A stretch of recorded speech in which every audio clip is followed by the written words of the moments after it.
How much do you think you've gambled in total? God only knows how much. Just an enormous amount. I think I probably gamble more than just about anybody. I don't know, because I do it every day. We're going to gamble $1 million today. Have you ever seen someone profitably beat the casino?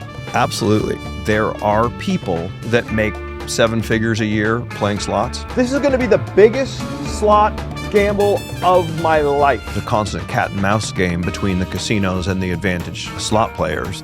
If you are very, very disciplined, you can beat the casinos. So how much money then have you lost this year gambling? Well, last night, what were we down? About $562,000. Was it worth it? You win some and you lose some. If you're going to put out a message to the casual viewer, what tips or tricks should they know when they go to the casino? The best gambling strategy, if you really wanted to maximize it, if you had a budget of $1,000,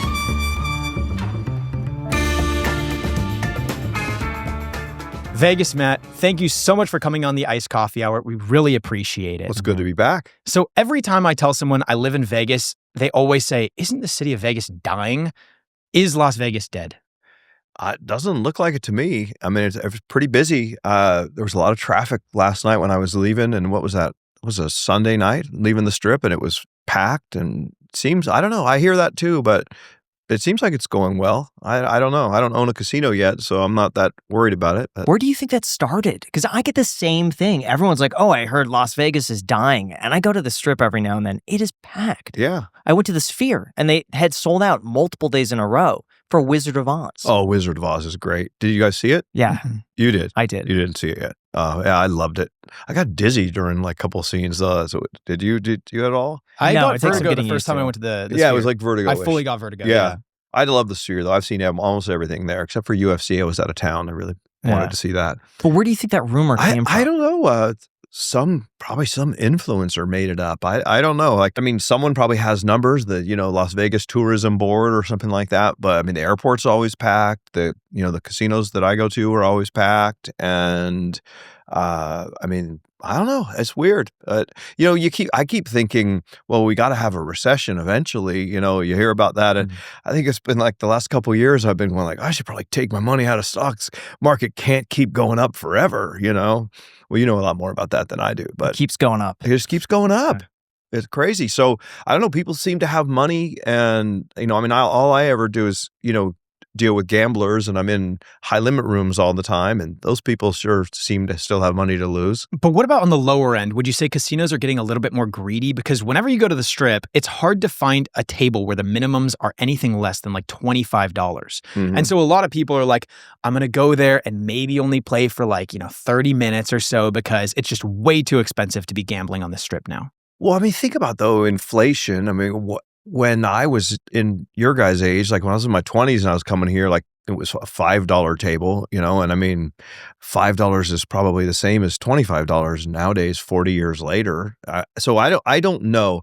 I maybe am getting a little bit out of touch with reality. Like I'm aware of that, but yeah, I guess what it seems like it definitely.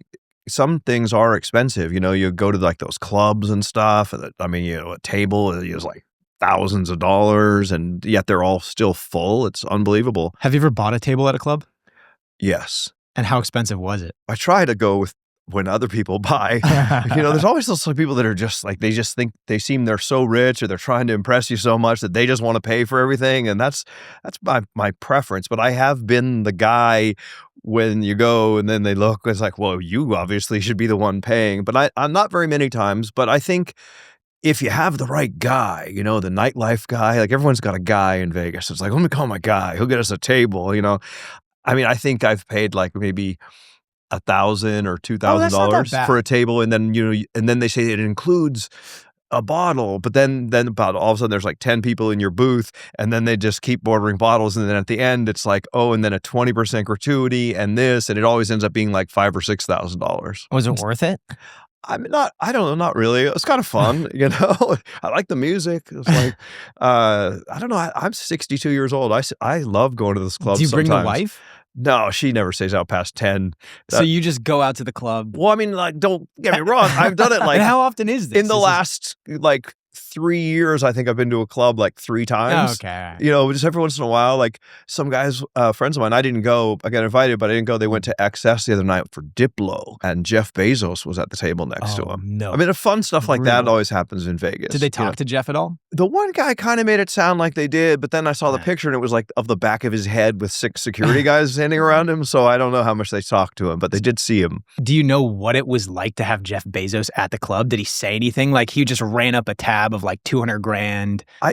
Was everyone just like, oh my God, Jeff Bezos is here? I got it secondhand, so it would be like a telephone game at this point. But he did say that he had a lot of security was one thing, and he said it looked like he was having a lot of fun. And then they said he was short.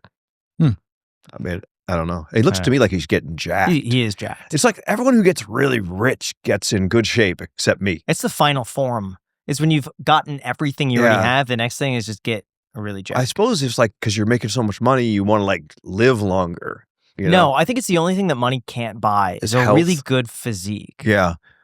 Well, I've been doing Tai Chi. I saw some stuff on my feed. Do you guys get that too, or is it just for old guys? No, I haven't gotten Tai Chi yet. Your phone now probably heard it, but yeah, it's like this. There's these people that are just super ripped. It's like, well, what do you do? It's like, well, I go like this, like with no weights. Like, whoa. But anyway, I like it. It's good. But now going back to the Las Vegas is dying. What are you seeing in the high limit rooms? Are you noticing people gambling less, spending more? What are you seeing? I mean, it's absolute madness in what I'm seeing. Like, I mean, gosh, yesterday, there were 2 different guys playing between $2,500 and $5,000 a spin, like fast spinning. Like, I think that the people who have that kind of money to gamble are probably going to have a hard time losing it all, although we have heard stories. I saw that Watanabe guy's loop going around lately. It seems very, very busy to me, and it seems like again, it's hard for me to say because like I'm in that world every single day. It's the only place I am, and so to me, it seems like everybody's gambling, and people are playing big, and I mean the high limit rooms are always full, and I'm seeing no signs of Vegas being slower. So how much money then have you lost this year gambling? Not very much, shockingly. We have it in the description in our YouTube channel every day, in our long form. So we have like a 45-minute long form video every day, 7 days a week, thanks to my son and partner who are also here. They, for like 3 years, we've posted every single day. And in the description, we keep a running track of our year-to-date win-loss. So we were getting a little bit wrecked, up until about was it late October, I think? We were down like $450,000 on the year. Is that getting wrecked or is that about expected? Well, I mean, it was to be expected, I think, for us. Like you think about it, I mean, every single day we're betting on average $50, $75 a spin for 45 minutes. And so probably the expected loss per day would be like, probably, I guess, $3,000 to $5,000. WBG would probably have an exact number, but I would have thought we would lost $1 million this year. But we were down $450,000, $470,000, and then we hit $1,000 up in Reno for a couple $100,000. Then we hit another really, really big line pay called the Big Beautiful Buffalo Spin, where we got like 13 buffaloes on a pretty big bet, and that was like $230,000 or $240,000. And then we hit $400,000 on a bonus on a Phoenix Link, and we just had like a real just flurry of winning, and then we've been giving it back. And as of like it's 15 days left to the end of the year as we are currently speaking, and we're down 10,000 on the year. Wow. So it's like almost nothing. And now I don't know, that doesn't count my off-camera antics, which I'm probably am down, but nothing weird. Like I'll play with my wife, and we'll play like, $10 a spin, $20 a spin, nothing crazy. Is that even fun for you though?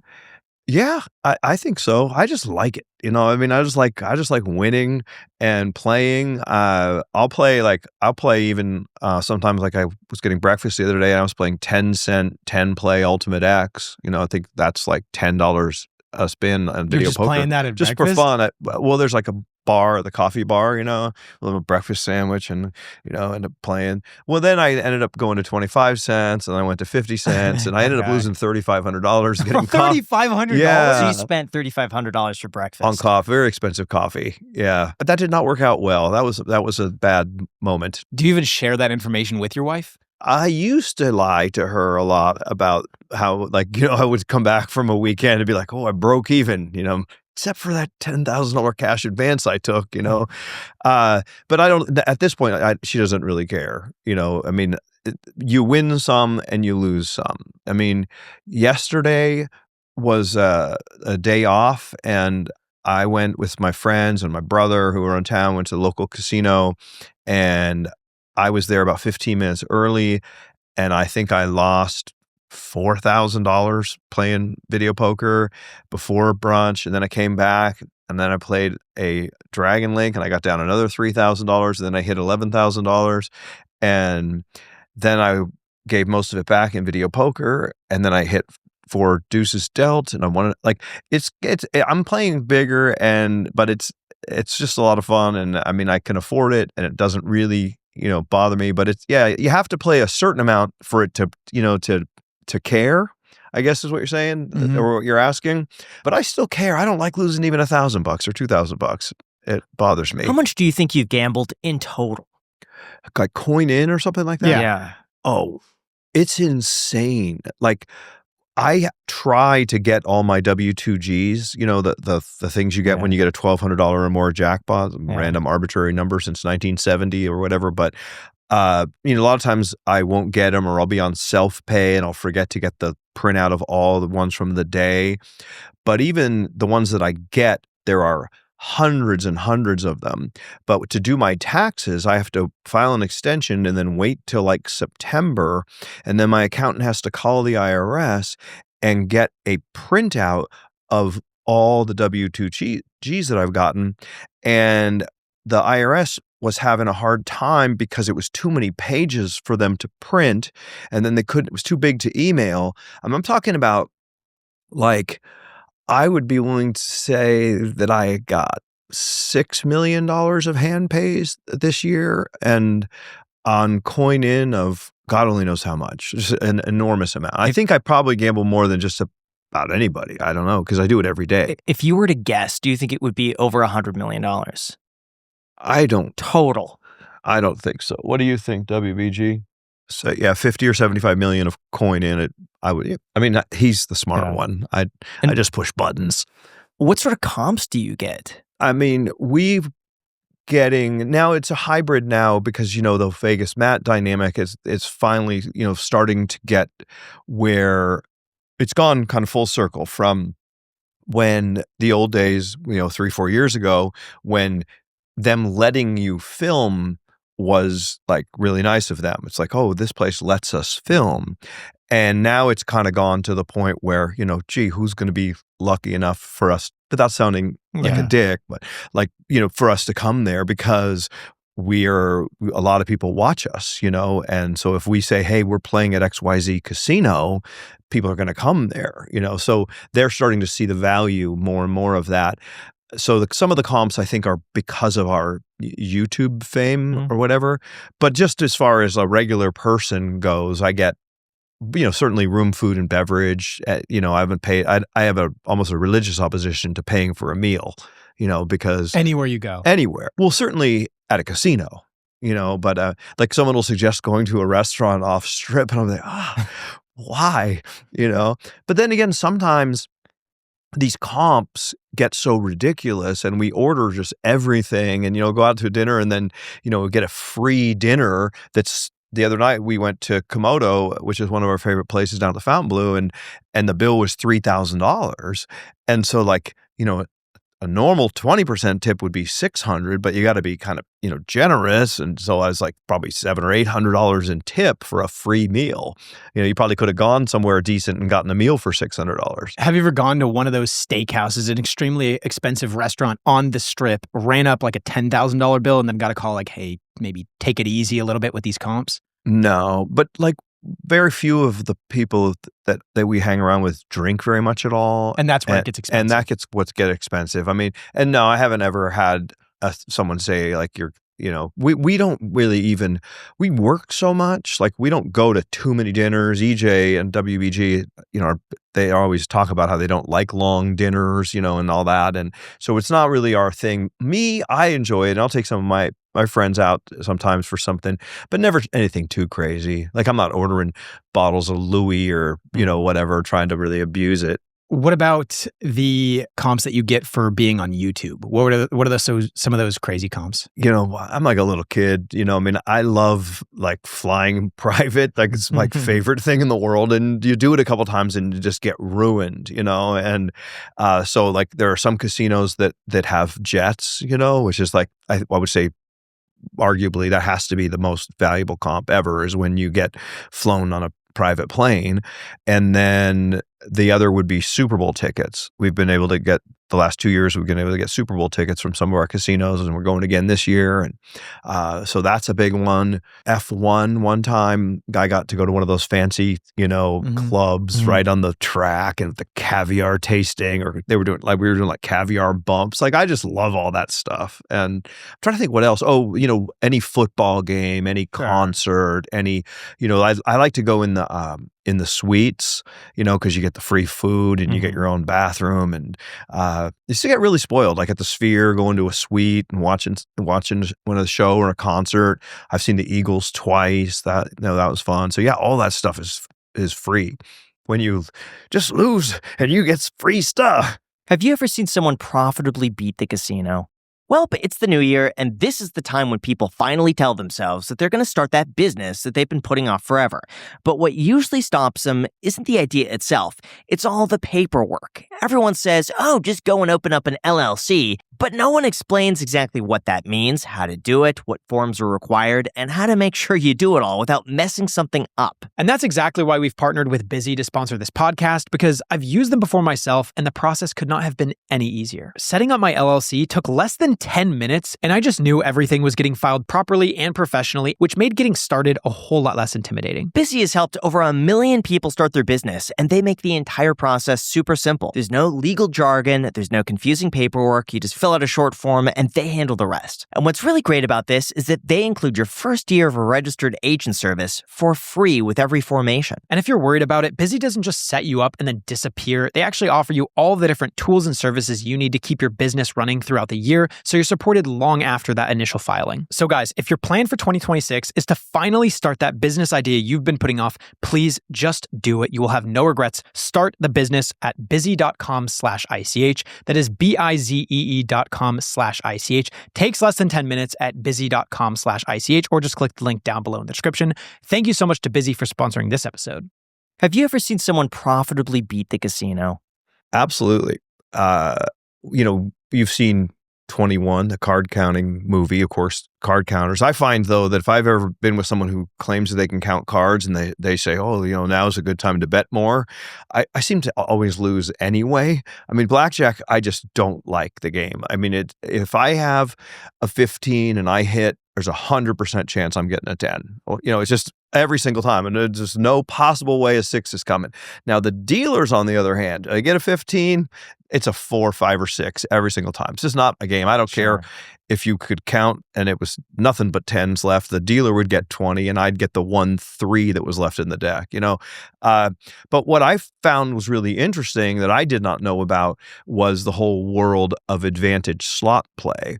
And there are lots and lots and lots of people, and it's a constant cat and mouse game between the casinos and the advantage slot players. If you are very, very, very, very smart and very, very, very, very disciplined, and you have the bankroll and the intestinal fortitude, and you can handle the ups and downs, I guess that's intestinal fortitude, you can beat the casinos. So my understanding with that is that there are certain payouts that need to be hit on certain slots. And if you identify what slots will pay out when, and you have, let's say, progressive bet. like a $10,000 to $100,000 bankroll, you could theoretically just say, I know I'm going to put in a maximum of 100,000, but I'll get back 115,000. Is that kind of how it Yeah, works? kind of. I mean, conceptually, there are certain machines that have must hit by, and those are the easiest ones to explain. There's a lot more than that, but let's say you go to a machine that says it must hit by 10,000, and let's say it resets at 9,000 usually, and it moves 5 cents for every X dollars that you put in. I forget it. But I mean, you can just put money in and hit the button and then see how much it moves to figure out how much money has to take to move it, right? So to move the meter $1, it's going to take $1,000 or $10,000 of coin in. And then what these guys do, again, obviously it's not me because I can't even figure it out or explain it right now, but I know how it works. Yeah. So they'll add up, okay, it will take $172,000 of coin in for this meter to get to 10,000. So you're going to get $10,000 at the end. And let's say that the meter's at X right now, and they know that machine has a 92% return to player. So mathematically, every dollar you put in, you're losing 8 cents. So you multiply that 172,000 of coin in times whatever, and then somehow they figure out a way mathematically, if you played this same play 1,000,000 times, you would have a mathematical advantage on this particular play.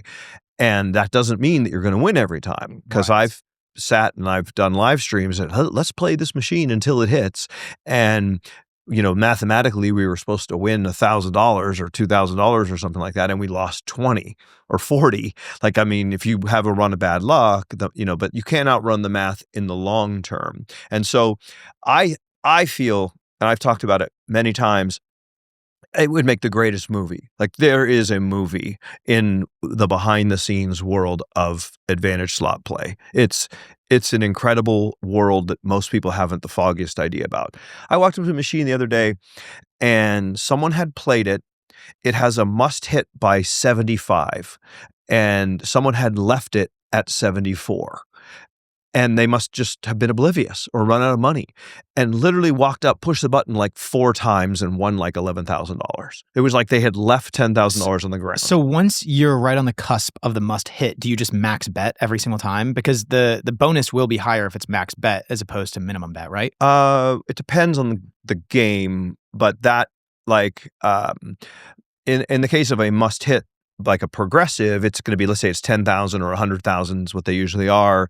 It doesn't matter if you're betting $1 or $50, it's going to be the same. You're going to get that entire amount. It just takes longer to move the meter if you're betting less. In this particular case, all of those things were bet dependent. So this was on, I think, like $18.75 per spin. And that was where they left the 74 on a must hit by 75. Are there any ways to get advantage play if it's not a progressive bet? The people who can actually beat the casinos are next level smart, is all I can say from those that I've heard about. And they do everything to maximize their return. Like, if there's a gift giveaway, or if it's like the holiday giving guide that's going on right now at a lot of the casinos, they'll go and they'll play on a day when if you swipe your card on a Tuesday, you get 10 times points. And then they'll play 99.8% video poker for 15 hours and rack up an absolute ton of points because the 0.02% that they're losing mathematically on the video poker. Now, they might get wrecked for $50,000 and not get a royal and whatnot, but mathematically, they're winning and they're getting all these points for the holiday shopping extravaganza where they know that they can buy Walmart gift cards or whatever it is that is actually like dollar for dollar value or something that maybe is even worth more that they'll in turn sell on eBay. I mean, it's nuts. But yes, if you maximize every possible angle to maximize your play, you can make money. Do you think that's worth that person's time? Assuming they're not retired and have nothing else to do.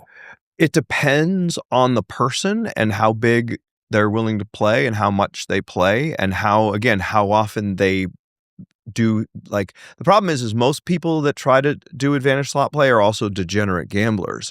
And so like me, for example, I'll do something and it's like, okay, that's only like four spins until it does what I want it to do or whatever. But then I'll be like, I want to play a little bit more, or like this game, you play it whenever the number of balls in the pot are over 15, or there's this many rich little piggies, or whatever the case may be. And there's math on it, but then you hit it and they're like, I want to play a little more and do a few more spins. Every single spin that you do that's not a mathematical advantage, it makes you lose money. But I would go out on a limb and say that there are people, not many, but some, that make 7 figures a year playing slots. What about Mickey Mays, who claims that he has a mathematical advantage with baccarat? I'd love for him and WBG or W2Jesus to sit down and talk about that sometime. I just don't know how that is possible. We could try to arrange that conversation. That'd be cool. One thing I say about him is he definitely knows how to get airtime, and maybe he does, but I don't see how he can do it. I've tried to figure it out. Yeah. He said he would sell the rights to how it works for $20 million. And I tried to do my own investigation. I'm like, how on earth is it possible to beat the casino at baccarat? Yeah. I have heard, again, I don't know the guy, and I see some of the things that people say about me and just the level of just untruth and jealousy, and then just completely speaking out of their ass, so to speak.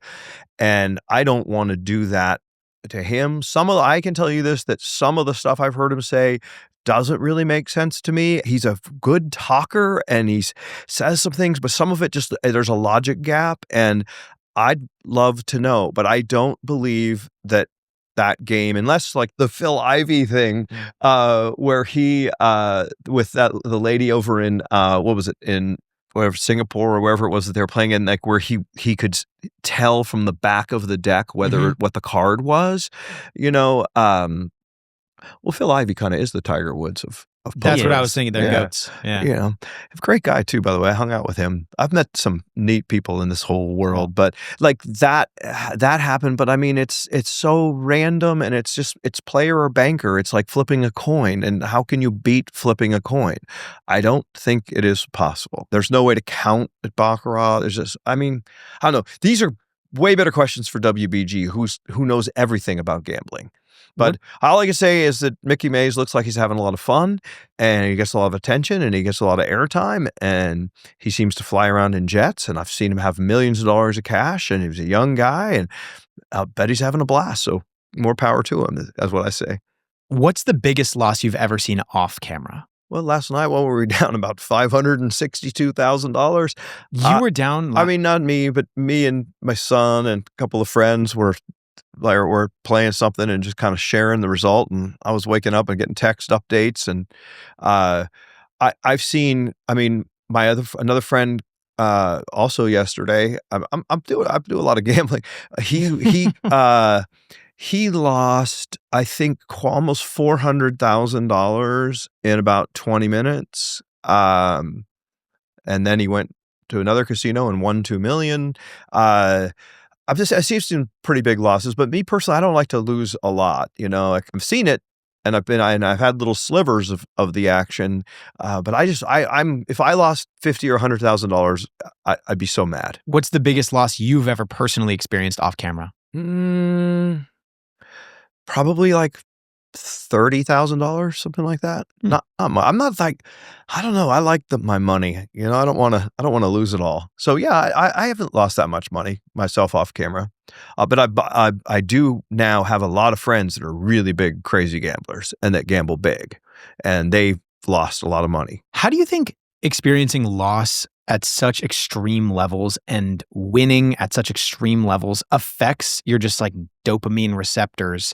And do you think that have you noticed it's more difficult for you to be excited or to feel bored or like these other emotions when you're not gambling? Yeah, I would imagine like that whole dopamine. I'm not a biologist. I don't know what would that wouldn't be a biology or physio, whatever. I don't Like know a anything about neurologist, maybe? chemistry or Yeah. whatever. I don't know how it works, but I've heard this dopamine stuff is good. Yeah. Like that's what you get when you look at the TikTok or Right. whatever. You know, Yeah. it's like, oh, You get I a want to scroll. dopamine rush. I mean, gambling is a rush. It's just like anything else, I suppose. That is like maybe an addictive behavior and whatnot.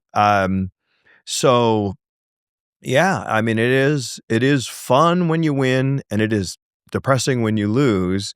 And I guess that's a dopamine thing. And I mean, they have meetings about it, for people who get like addicted to gambling and stuff. So be careful with it. I mean, we try to do a pretty good job of telling people, gamble within your means, and we show our losses. I mean, we were, I think, one of the first groups to really show that you lose a lot. There's actually a couple casinos that don't want us to make content there because they don't like when you show that you lose, which I thought was interesting. But the reality of gambling is you're going to lose. Like unless you're, some Rain Man level person, who's way smarter than the average person and way more disciplined, you're going to lose. So it should be recreational. But yeah, it's a lot of fun. I mean, I did it before I had a channel. It was when if I was bored, I would go down and play video poker. I like it. It's fun. I've been doing it since I was in my 20s. I came to Vegas like the first time in like 1984. Been coming here at least once a month for 40 years. So I love it. I always have.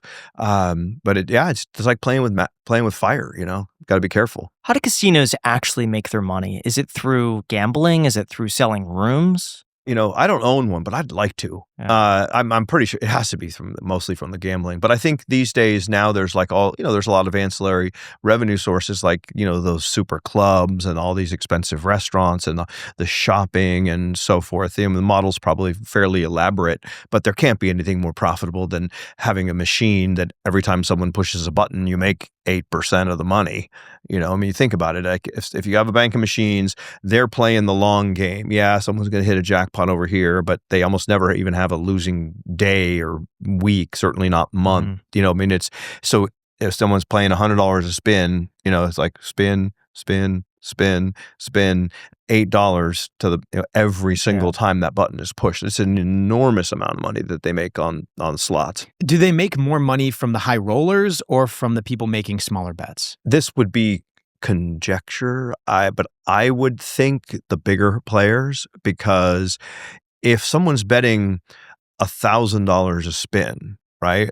That's $1,000, $1,000.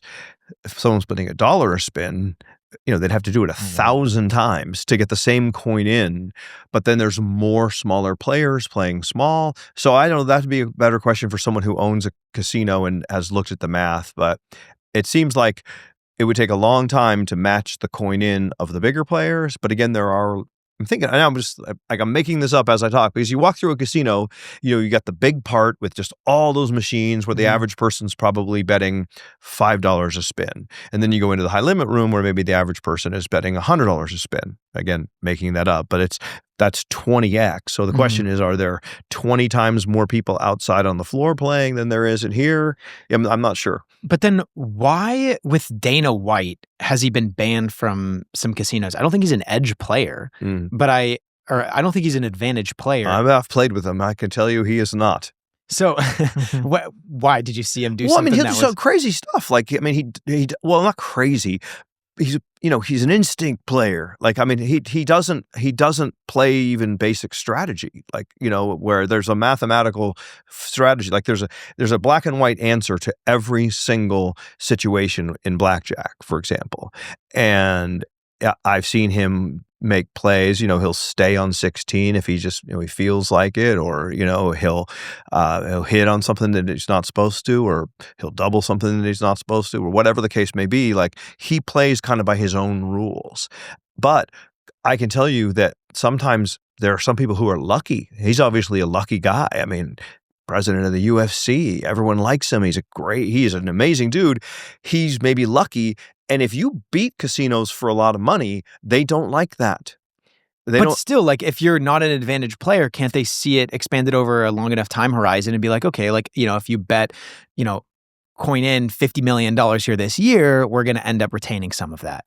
I think maybe the thing with him is he just bets like for maybe a smaller property or something like that.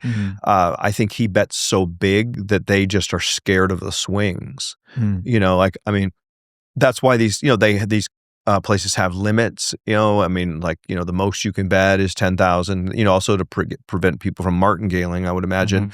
But, some places don't want to take a bet bigger than $10,000 or $20,000, Have you ever martingaled? Oh yeah, we've done videos while proving it doesn't work. Did you ever successfully martingale? What's the worst you've ever lost martingaling?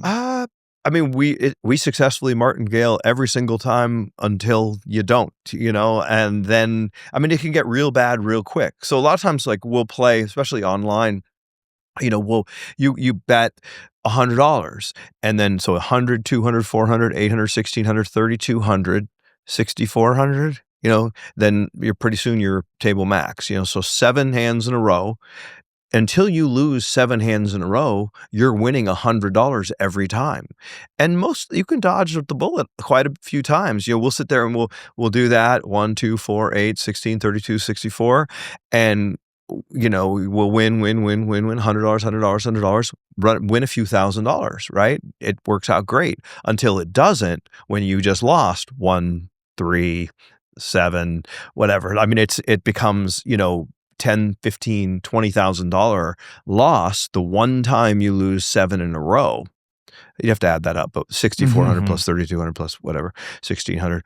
And that one time it happens, it just devastates all the money you made along the way. It absolutely scientifically has been proven by us many times, does not work. You will get wrecked. And what about on the topic of getting wrecked? Have you ever seen people freak out at the casino? What's the worst you've ever seen? Not really. Like, I've seen those videos of the guy throwing a chair through the machine and whatnot. But I know, like, what's even worse, I think, is when you just see someone who's just devastated and they're just quiet. They're on a cruise and, day 3 of the cruise, their credit card's maxed out and they have no money left and they're just kind of sitting there, pretending to play bingo or, I mean, I don't know, like it's terrible, but I haven't seen anyone really lose their mind, but I know it happens and it's tragic, but it can happen. You go on tilt. I mean, I've done it, where I just get, I'm going to get it back. I'm going to get it back. And then you just end up losing way more than you were comfortable doing. And it's sad, but I haven't seen any real big temper tantrums. You hear about them. What about the rumor that some of the slots closer to the door pay more than those further in the casino? Yeah. It's funny, almost every single question we've had as a question of the day on our show, because WBG does a question of the day. I don't believe that is true. I don't think that they do that. I think the machines are set, and to change the payout, the hold, it's a lot of effort. So usually they just set them and forget them. And they have a policy, like what their machines are set out on the floor. Again, I'm not 100% sure. Like I can't speak in absolutes, but from the people that I listen to, what I understand, I think that is a fallacy. I don't think that there's any truth to that. And what do you think about online gambling? Is that pulling people away from physical casinos? I don't know. I think people who like to gamble. Like, I really like online gambling. I mean, it doesn't smell like smoke. You can do it from the comfort of your home. I mean, not in Nevada, but I'll go to Atlantic City or, to Pennsylvania or wherever, some of the states where it's just legal. And I really enjoy it. I mean, they took us to what was it? A basketball game. Is it Detroit Pistons? Yeah. And I went to the game, and I'm not a huge sports guy, and it was a kind of a blowout, and I was kind of bored. So I was like sitting there on the court side on my phone, gambling, playing Ultimate X and a couple of different games. I really like. I quite enjoy the online gambling, but I guess if someone has, a X number of dollars available annually for their gambling budget, right? If they're gambling online and losing some of their money, that might take money away from them, what they spend in the offline casinos. I know that area is really growing, and a lot more and more people are gambling online and betting online and so forth. And it's very controversial, but I quite enjoy it. I like it. Yeah. And then the thing that a lot of people don't know that I think might be interesting is that the return to player is way better online than it is in the casinos. I mean, so you can look on the game, there's like an info tab, and you can look what the return to player is. And on a game like a 6-ball, 3-coin, your classic Dragon Link-esque type of game, there's a lot of those games online as well. Same basic premise. Okay, I want 6 balls or 3 coins. Online, I've seen RTPs like 96.4%, and probably the best you'll see in a regular physical casino is about 92%, and that's more than a 4% difference. It's like almost like twice or 3 times as good than it is. So it's good RTP. It's good entertainment. Do it from the comfort of your home. Just as long as you do it responsibly, I think it's good. Yeah. And I don't know how much it's hurt the online casino business. I wouldn't have that data. Would you quit gambling for life for $20 million? I think so. I mean, I'd have to quit my channel and everything. Just quit gambling. Never push a button again. Never bet on something again. I don't think so right now. $20 million. I mean, after tax, just in your bank account right now. I'd have to consult with my team of advisors. What do you think, guys? No, I don't think we would either. He just looks over and his son's like Yeah. sitting in the couch. EJ's Just shaking his head. Nope. No. I mean, no, I just don't think that would be a good financial decision for us right now. Because we doing very well from gambling, and it's a lot of fun, and between the 3 of us, I mean, that would only be like $7 million for me. What am I going to do with $7 million? Now it would, I mean, I don't know, like you're a money guy. $1 million, like when I was a kid, being a millionaire was like a big deal, It's equivalent to probably what 5 is today. Okay, well, I mean, I'm a lot older than you. Like, I think, I mean, that term like was probably coined in the 20s or something like that. So like a 1970s millionaire or 80s millionaire is probably a 20 millionaire. So I think 20 million is a number that you could, if one had 20 million after tax and you invested it intelligently, I mean, this is your guys' area, but you could live very comfortably on the interest on $20 million forever. You can't have a jet though. And so I still have big goals. If you look in the last chapter of my best-selling book, The Art of Being Lucky, that's one of my dreams is to have my own plane. And you just need a lot of money.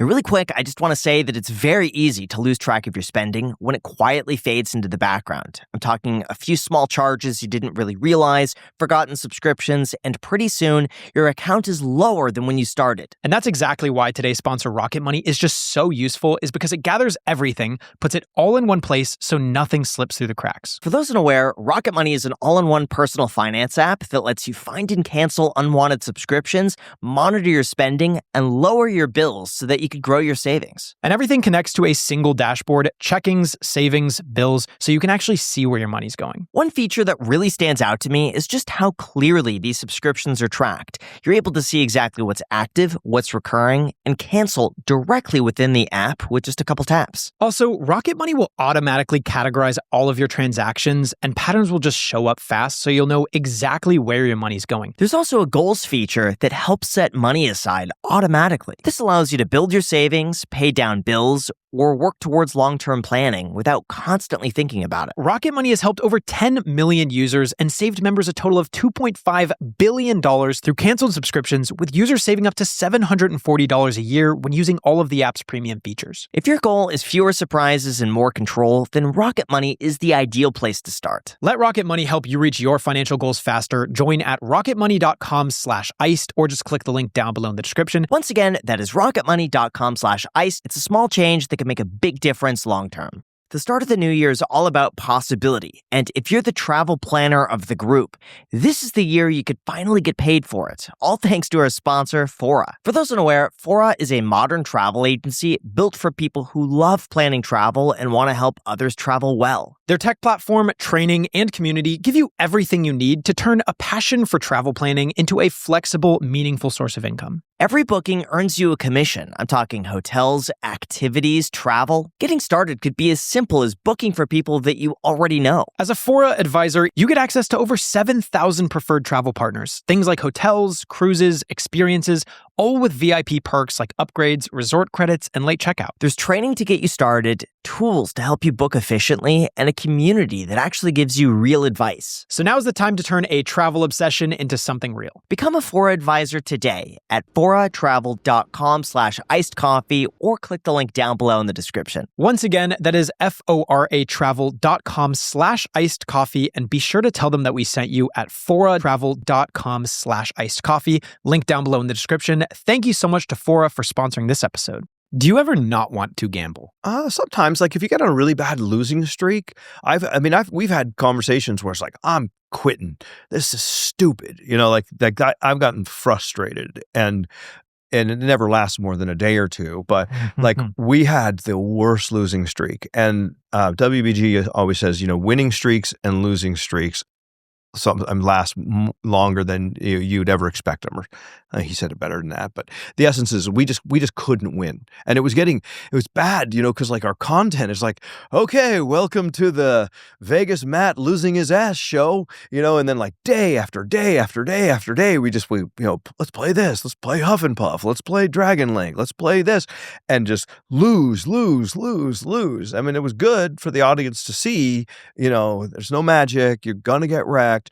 And so when I lose a lot and just over and over and over and over again, but now that big jackpot's right around the corner. When we hit that 400,000, that was insane, and that just made up. What was the reaction to that? I was very enthusiastic.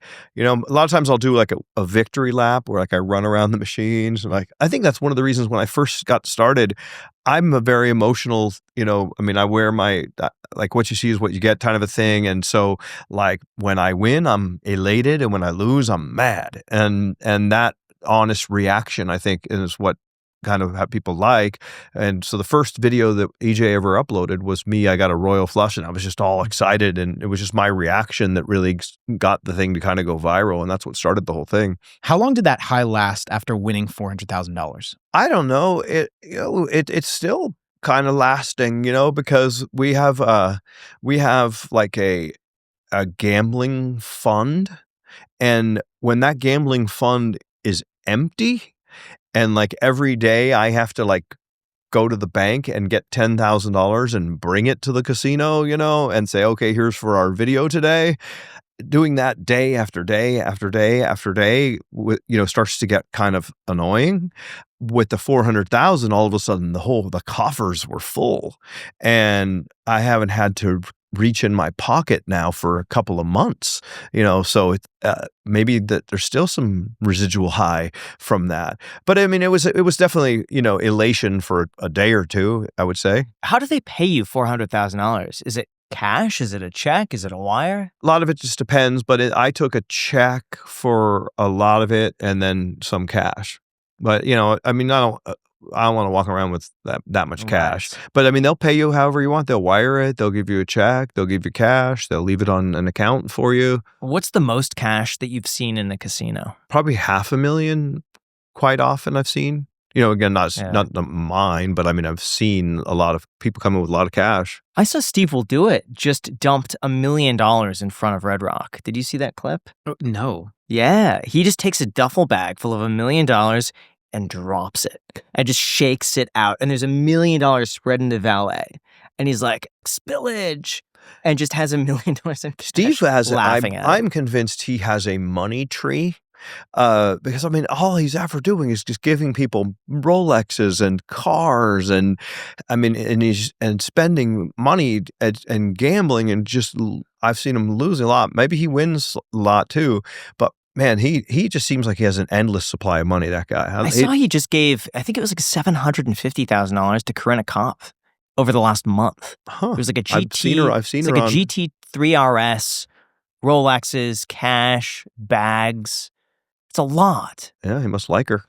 See, I just want to know what his taxes are like. I have no idea. Like, how do you write that off? Hopefully he pays them. Yeah. How do you because he would have to either give someone else a 1099 and then they would be responsible for the taxes, or he's paying it at his highest tax bracket. Yeah. So it costs him like 40% more to pay the other person's taxes on the gifts he's giving. How? I could text him. Now he's sometimes he's really good about responding. Sometimes he takes a while. You know how these famous people are sometimes. But I don't know. He doesn't strike me as the type of person who would sit still long enough to answer that question, or he probably doesn't know, and someone else does that for him.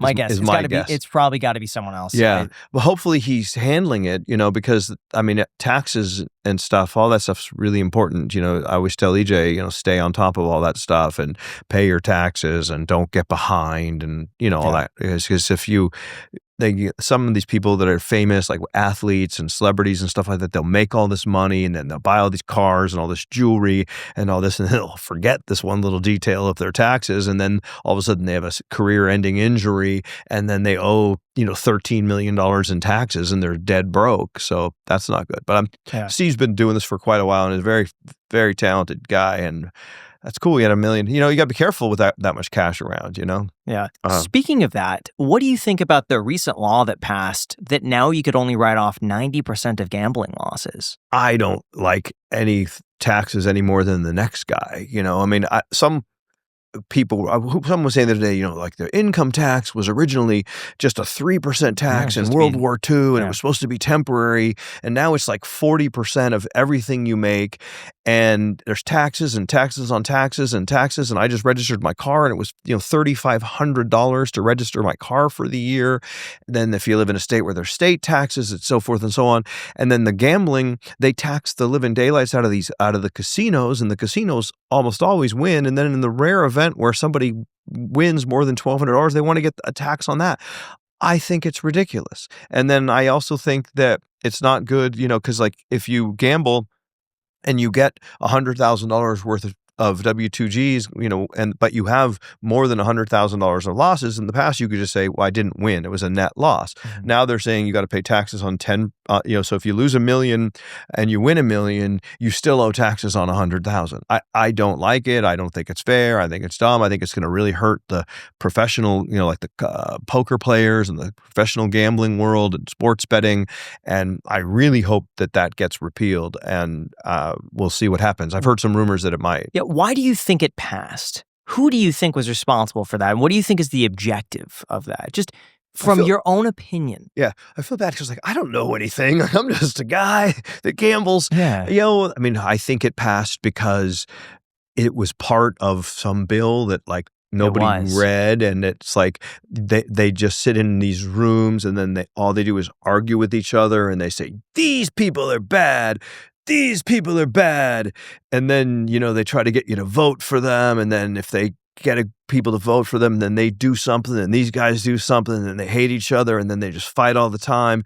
And then eventually they all get really tired because they've been in this room for 7 days straight, and someone's saying something has to get done, and then somehow someone puts pressure on some people, and then enough people vote for it that something passes finally, and probably 90% of them haven't even read everything that's in there. That's my layman's understanding. I'm going to give you my theory. Go ahead. I'm 80% sure this is correct. I want to hear This was just put in a much larger tax bill. It was snuck in there. Yeah. People weren't going to vote that out. My assumption, my pure speculation guess, is that it's probably the prediction markets. Someone associated with, for instance, as an example, like Kalshi or Polymarket or some of these prediction markets where it's not considered gambling. And they could carve out and they say, okay, 90% of your gambling losses are deductible, but that doesn't apply to us. Because why else would they do it? They want to dissuade people from gambling. But prediction markets, they're making the case that this isn't gambling. This is a hedge you're making with an educated bet. It is not random chance. And because of that, they could sneak in a little bill. That gets passed, and more people now go into prediction markets.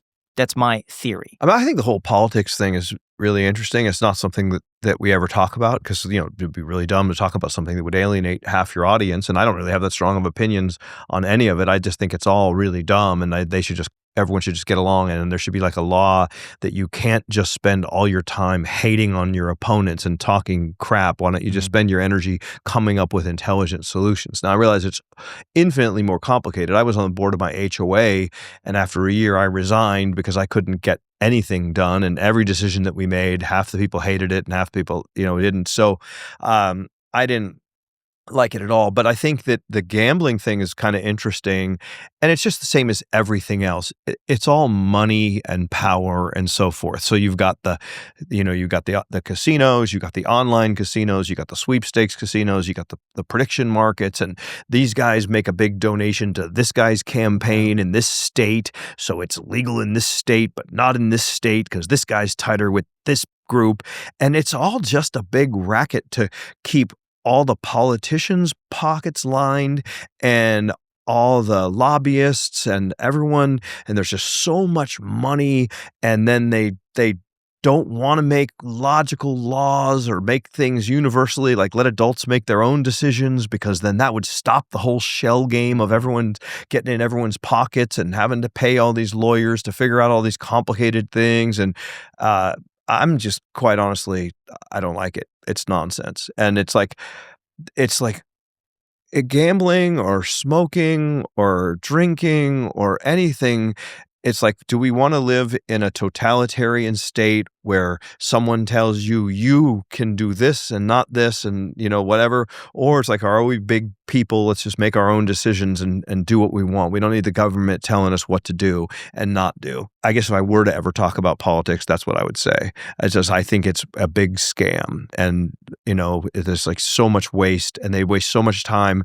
I mean, I don't know, like maybe again, I don't have the answer. If I was president, I wouldn't fix it. But like, it makes something like a universal sales tax or something like that. But like the IRS code's like 80 billion pages long. Nobody understands it. Nobody knows how to do it. It's like, oh, you just hope you don't get audited. And then even the auditors, I've been audited 3 times in my life. They sometimes can't even agree on things. And the amount of records that they would expect one to keep to be able to be within like the letter of the law, it's just a big extortion game, in my opinion, from the people. That was a phenomenal rant. I could see you behind a big podium speaking this to an audience, gaining a bunch of votes. Well, I don't want to run for office, man.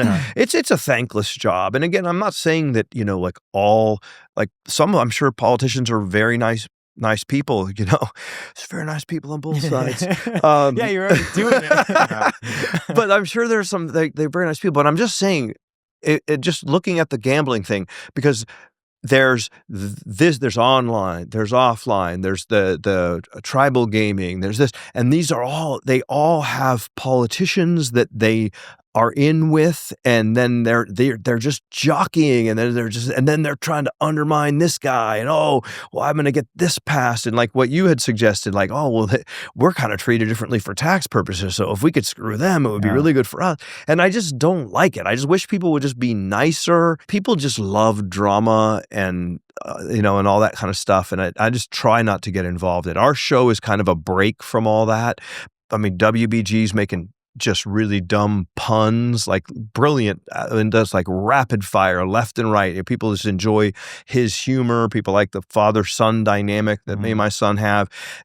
Our show is just a couple of idiots getting together and gambling every day and having fun, and people watch it to get away from all that craziness. One thing I wanted to ask you about, you mentioned this quite a bit in our previous podcast, running for the HOA. Mm-hmm. Why did you run for HOA?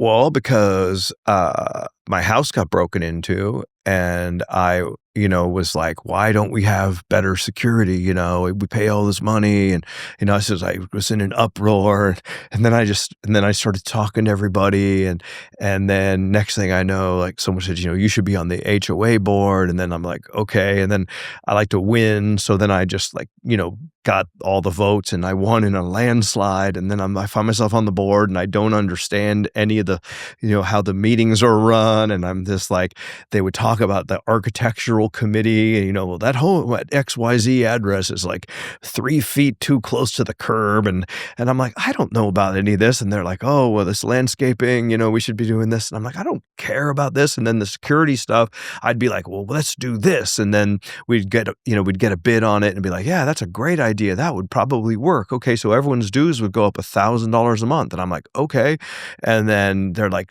people will cry if you raise the dues $20 a month. I'm like, so we can't do that? No. well, what about this? Well, that's good. That's what this is going to cost. And everything costs too much money. And then there's the people who don't want to pay. They don't want the dues to get increased. And then security is a tough thing too. Like we had the chief of police come and everything like that. I mean, it's like, there's going to be crime, the best thing you can do is take precautions.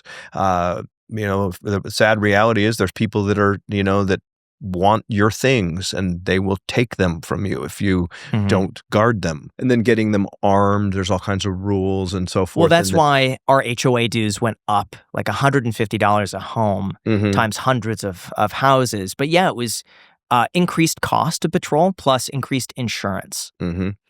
Yeah. And then it's like how much area is there to patrol? Because all they got to do is like sneak in, Drive sneak around, out.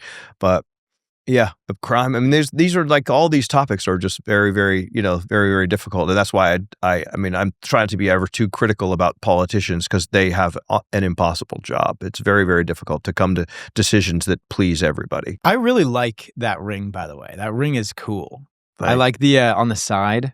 That's pretty sweet. Where it says 3 7s? Yeah, the 3 7s. I noticed that you're wearing quite a bit of jewelry. Yeah. And you usually do. And you also pulled up in a Cullinan. Yeah. Like a very, very nice Rolls Royce. And you said it was like the black label one, which is the Black badge. Black badge. Not black Sorry. label. Black label, that's whiskey. Okay, the black Yes, badge black Rolls badge, Royce. Jack. Okay, Uh-huh. I'm not Just quite something there yet. I'm not Yeah. there yet. The black badge Rolls Royce. How much did you spend on that Rolls? I'm a bargain hunter, like I bought it at a couple years old. It's still under warranty. I think the retail is like $450. I got it for $280. Why did you buy it? Because I love it. I don't know. Like I say, I don't know. I like having fun. I like good things. Like I don't mean to shamelessly plug my book, The Art of Being Lucky, but I talk about all that in my book, and a lot of it has to do with like my childhood, and it's actually, I worked my ass off on this book. It is hard to write a book. Have you written a book yet? No. You need to write a book, Grant. You too. And it takes a lot longer, and it's just really, really hard to encapsulate, this is my kind of my life story with like some lessons and what I've learned and so forth. But I went to a really upper middle class high school, where it was really competitive. There was a movie with Tori Spelling. I think it was called The Cheerleader or something like that. Like I used to babysit the girl that got, and it was like that was their family friend, and the reason it happened was because like she was a really popular cheerleader, and then there was this other girl who was like her family didn't have the money. There was like a comment made about her clothing, and it was so intense and just hard to explain, kind of like Mean Girls meets whatever else, and I just was in a weird environment, and I was always kind of like I wasn't on the football team. I wasn't like on the front lawn, with the cool kids and whatnot. And so it just motivated me my whole life, to just do better and to do, to be. And so sometimes like the trappings of success, like the jets and the Rolls Royces and stuff, I can't help myself, but just kind of say like, hey, I did pretty good, And so I get a kick out. My son, on the other hand, he's got a Toyota truck. He doesn't care. He's like you. He's like, how many zeros in your bank account, But I mean, the jewelry's kind of started off as a joke. I bought this because I thought gold was going up.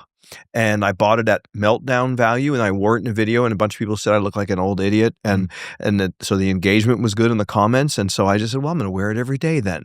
And then this I had made just because I thought it was kind of cool, because we have this neat VegasMatt logo with the handle, and then there's a local jeweler here in town. Shout out to the guys at Jewel Trends.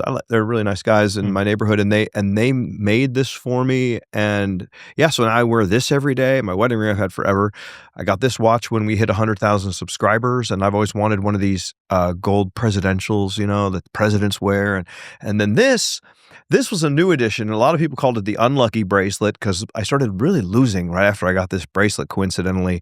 And then I had it cleansed with sage and stuff like that in case it actually was unlucky.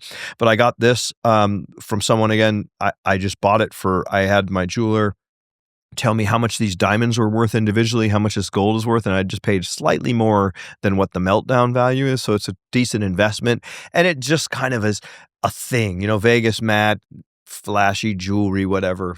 Yeah. But I mean, it's a hybrid of my psychological profile from my childhood, and just I like cool stuff. How much did you pay then for that chain, and what's it worth now? Because gold's gone up Yeah, a a lot. I bought it like 3 years ago, and I think I paid $10,000. It's probably worth $20,000 now, something like that. This one's 10 karat. This one's 18 karat. This is like a pound of 10 karat.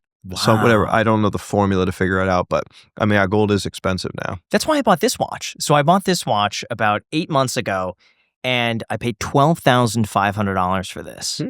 And I bought it because the melt value of this was like $10,500. So I figured I'd pay $2,000 basically for a really rare Rolex. Yeah. And now with gold prices up, the melt value is worth more than I paid for the watch. That's and so I awesome. got a free Rolex.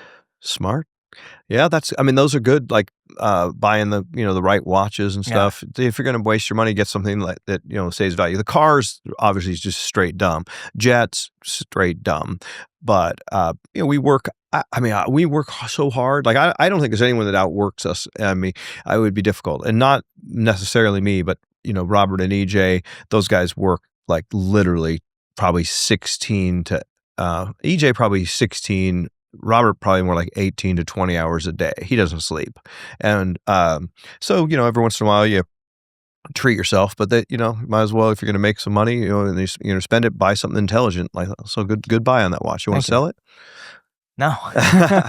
We had asked you this last time and it went pretty viral, and I want to see if your answer has changed any bit in the past year or so.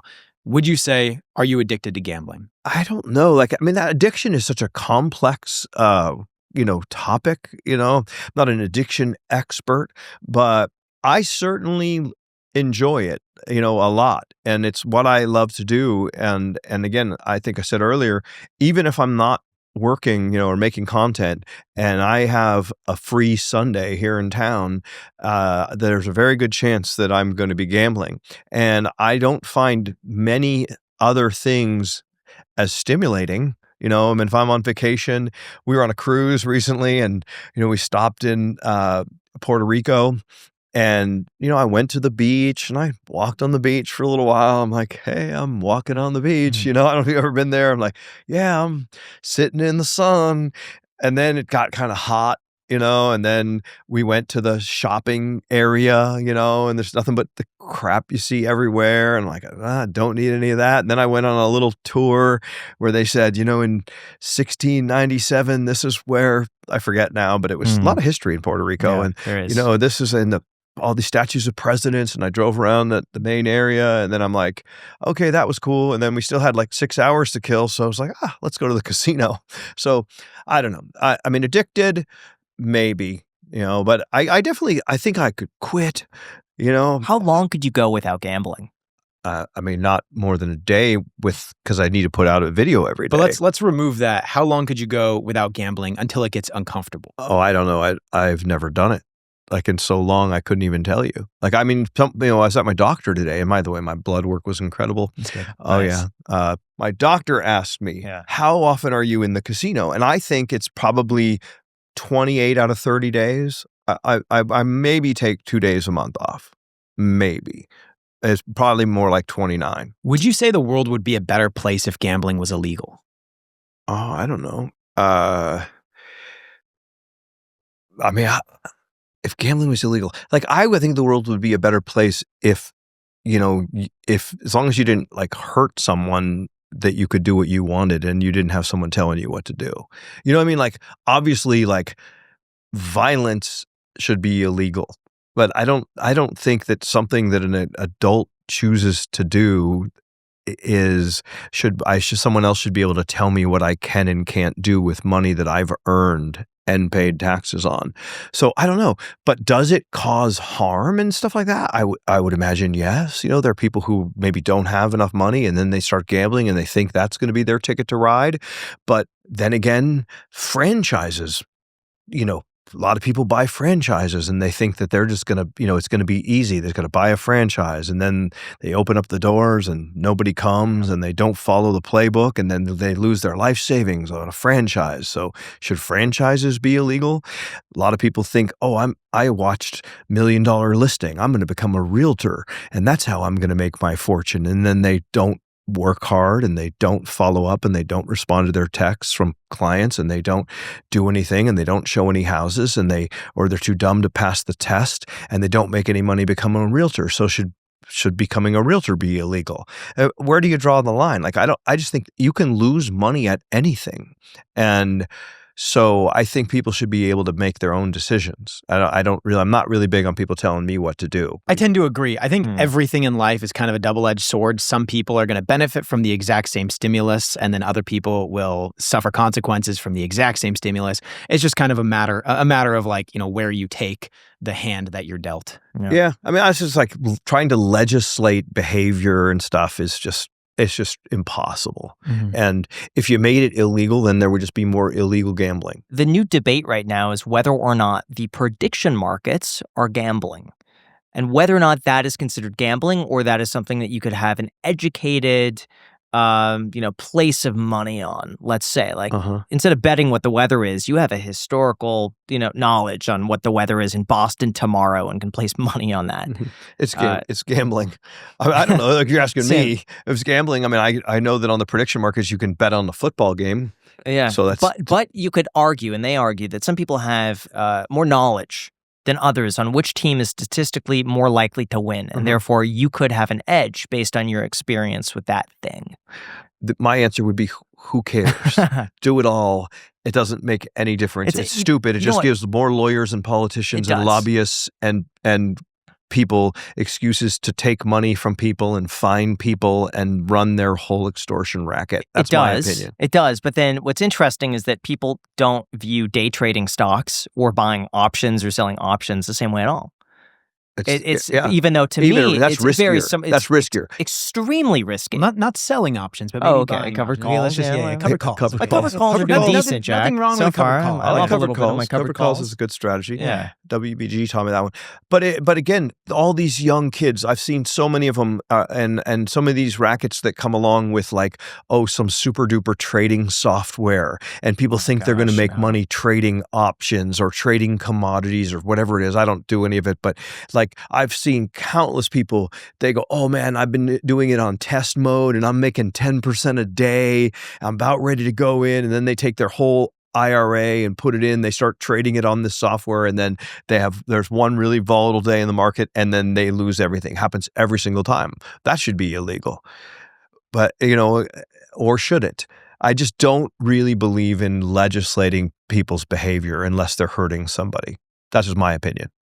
I am curious, now that you're going to these casinos all the time and you're more popular than you've ever been, how difficult is it now becoming to go gamble publicly? I walk into some of the casinos that we play at regularly, and there are fans there just like waiting to get pictures, and it's just so humbling, and I just absolutely love it. And 99.9% of the people are just so nice, and it's just like, I feel like I know you. I'm like, well, you do. You listen to us every day, and it's a lot of fun.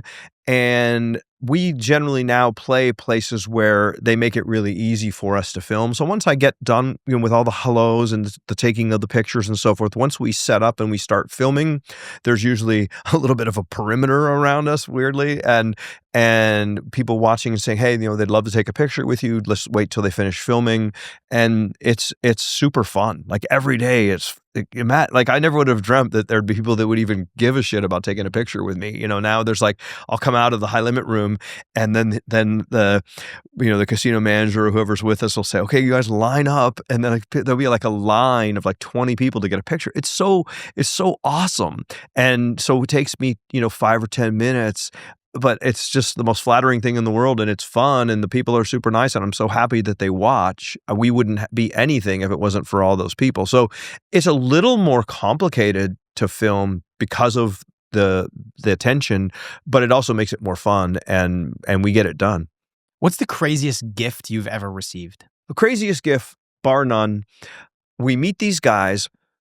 They want to do business with us. We'd never heard of them. We're at the Super Bowl, and we're texting, or our manager's texting them and says, hey, blah, blah, blah. And then she texts us, says, hey, these guys, they seem nice. They really want to meet you. Can you meet them in front of this bar in New Orleans. And so we meet them, and then they're like all in suits, and we're like just Mardi Gras-ing it up, and we start walking and talking with them, and they're pretty nice. And we ended up on this park, and we're just sitting on like a park bench with like seagulls. I don't know, it was weird. And we're having this like somewhat serious meeting. And then at the end, they're like, well, it was really, really nice to meet you. And by the way, we brought you a gift. Congratulations on hitting 1 million subscribers. I'm like, oh, that's nice. And there's this bag and it's tissue paper and stuff. And I open it up, and it's a Rolex, and it was silver. And I'm thinking, it's probably a stainless bra. It's $10,000. It's a pretty decent gift, and from some random guys that are just trying to do some business with us. And then I open it up and I put it on. I'm like, wow, it's heavy. They go, well, it's platinum. And it was like a solid platinum presidential Rolex as just a random gift that someone gave us. So that was interesting. It's probably worth 40 to 60 grand. I think it was 65 retail. Wow. Did you end up doing business with them? After a long courtship, like that was kind of an interesting first date, but yeah, we ended up doing business with them. And I think it's actually a smart strategy for anyone watching. I mean, get us a $65,000 gift. For us. Yeah. I'll take it. You guys. But funny enough, we did. And I think that definitely got our attention. But that was weird. I forgot about that. Thanks, CJ. Wow. Now, for a lot of the casinos, what's the biggest deal you've seen in terms of offering influencers to use their product or to gamble at their casino? I can tell you this much, that one of my friends who is in this space, who had been doing it a lot longer than me, we sat at dinner at the Cosmopolitan, and I'm young and fresh, and I've always been in sales, and I'm enthusiastic, and I'm like, man, these casinos, they are gonna pay, and they're gonna be dying to have us. And I'm so mad. We got kicked out of the, for filming or whatever. He's like, they're never gonna get it. Believe me, I've been beating my head against the wall for years. They're never gonna get it. And I go, they're gonna get it. They're gonna see the value. And I can just tell you, it's come a long way, and it's getting better all the time.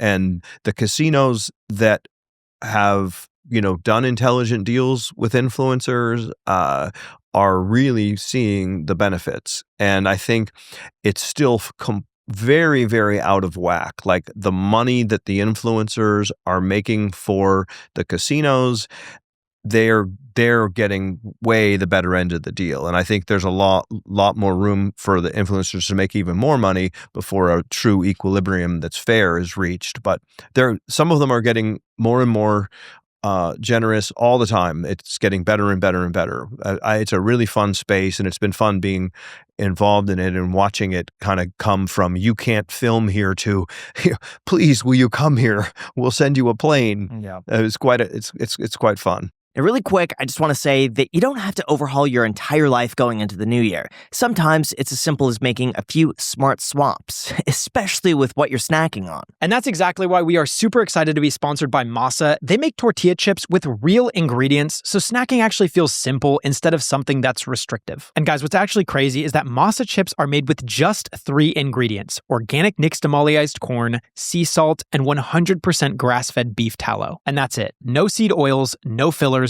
just real food. And the best part is that you don't have to taste compromise. These chips are genuinely phenomenal, and they're nothing like regular chips. They leave you feeling satisfied and energized, not sluggish and heavy. There's no crash, no bloat. You feel great after eating them. My personal favorite is the barbecue flavor. It's actually phenomenal, and I made a massive mistake because I had 1 bag left. I was hosting a party. I brought the bag out, and it got eaten in 2 or 3 minutes. And that was really unfortunate. So I brought out a bag of the original flavored, which also got eaten in 4 or 5 minutes. And that just goes to show how absolutely delicious these chips are. And I know it sounds ridiculous. And of course, as a sponsor, so of course I'm going to say this, they really are that good. And because they're made with real ingredients, they're also much more filling. So you're not just going to sit down, eat an entire bag, and then still feel hungry afterwards. If you want to try Masa Chips, head to masachips.com/iced and use the code ICED to check out for 25% off your first order. Or you could scan the QR code on the screen, and the link is also down below in the description. And if you don't want to order online, Masa is now available nationwide at Sprouts, so make sure to grab a couple of bags the next time you're there. Now, usually Fridays are about easing into the weekend, but during NBA season, the energy starts even before the games tip off. That's why we're excited to be sponsored by FanDuel and their NBA Happy Hour every Friday from 6 o'clock to 7:30 Eastern. It's your pregame for the weekend. That includes boosts, bonuses, and surprises that are only available during that window, and the offer changes every week. It's a simple way to check what's available before the first game starts and to make a move before the night gets going. Just be sure to get in before the shot clock expires at 7:30 Eastern, and once Happy Hour ends, those specials are gone. It's an easy way to kick off the weekend. A little basketball, a little action, and that Friday night NBA energy. That's NBA Happy Hour every Friday from 6 to 7:30 p.m. Eastern, only on FanDuel, the official sportsbook partner of the NBA. And of course, I want to make it crystal clear, sports betting is not investing. It's just something that I like to do for fun. And watching the NBA, watching the NFL is very fun, but it's a little bit more fun when you have a couple bucks on the game. So it's just something I like doing. This is for 21 plus and present in select states, for Kansas and affiliation with Kansas Star Casino, or 18 plus and present in DC, Kentucky, or Wyoming. Opt-in required. Rewards are non-withdrawable. Restrictions apply, including bonus and token expiration, leg requirements, and max wager amounts. See terms at sportsbook.fanduel.com. Gambling problem? Call 1-800-GAMBLER or visit rg-help.com. Call 1-888-789-7777 or visit ccpg.org/chat in Connecticut or visit mdgamblinghelp.org in Maryland. Hope is there. Visit gamblinghelplinema.org or call 800-327-5050 for 24/7 support in Massachusetts, or call 1-877-8-HOPE-NY or text HOPE-NY in New York. For the average person, what's the best way to get comps at a casino? Well, I think that one is I would suggest, you pick a casino or a casino group and you play there consistently. You always use your player's card. You swipe your card at the kiosk, take advantage of all the promos, read the mailers that they send to you, and so forth. So I think it's just a matter of playing. One of the mistakes a lot of people make is they'll go and they'll play and they will only play just a little bit. Like they might just go like, I have $100 in free play, and they'll go and they'll take the free play and then they'll leave. And I think the math, it all varies, but for the most part, they do it based on your average session, from your last X number of visits. So if you're going to play, you should play quite a bit at the casino. And if you want to maintain your offers and earn the most comps, which was your original question, I'm not advocating gamble more than you should. Yeah. But if you're going to, don't hit and run. If you want to build up some good comps, you want to have, when you go gamble at a place, like if you go to Vegas for the weekend, you want to do the majority of your play at the place where you're staying.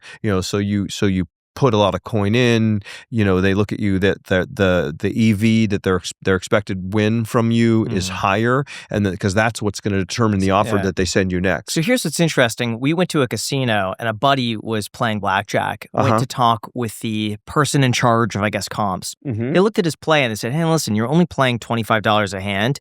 We can't offer you any comps. You need to play minimum $100 a hand to start getting comps." And the comps would include free food or free hotel, things like this.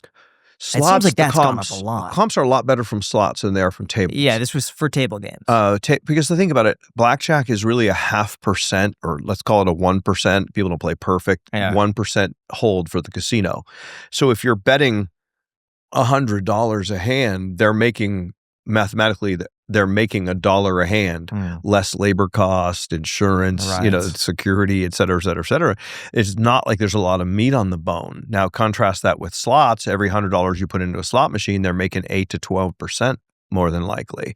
So they're going to be able to comp you a lot more. Plus, they're not paying a dealer for a slot machine. It's just electricity.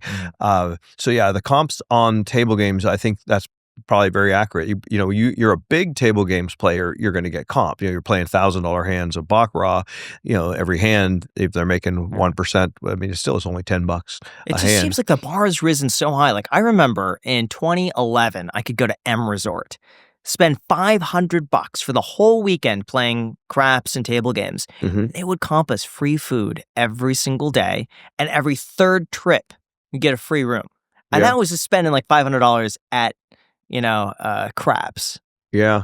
Back then. And now I can't even imagine how many thousands of dollars it would take. It's gotten very corporate, Vegas. Like in the 80s, when I was young, it was the power of the pen. And a lot of it was your relationship, who you knew. Yeah.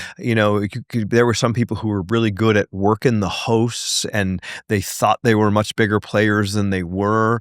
And there was a paper comp slip, and they would just write up a comp. That's what I used to get. And nowadays, it's all computerized, and it's just, it's formulas, and it's like, okay, profits are down.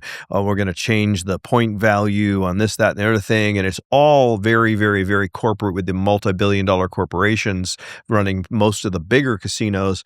And so, yeah, I think that has a lot to do with it. It's corporate greed. I like the good old days, I was going to say when the mob ran this town, but I'm not going to say that. But I guess they did. I mean, wasn't it like in the history? Didn't Bugsy Siegel and those guys? I mean, I'm just a historian. You guys, we should definitely talk to EJ and WBG a little bit too, 100%. because those guys, you talk about, when you think of VegasMatt, like, it's not VegasMatt like me. It's VegasMatt is, me, Robert, EJ, John, the whole cast nowadays. And, but I'm happy to answer a question, but don't want you to forget to talk to those guys, because they're the heart and soul of this, of everything that we do, and they do all the work. So we're going to ask you a couple more questions and then get onto the finances of everything, because we're very curious. We're like a financial podcast. Gotcha. But these two questions that I have first for you: what is your dream gamble? A dream? Yeah, like, is there something that you've always wanted when you're at the casino, like hitting this one bonus, or maybe like putting $1 million on a hand, like Dana White says, or betting on one thing or another? Well, I mean, right.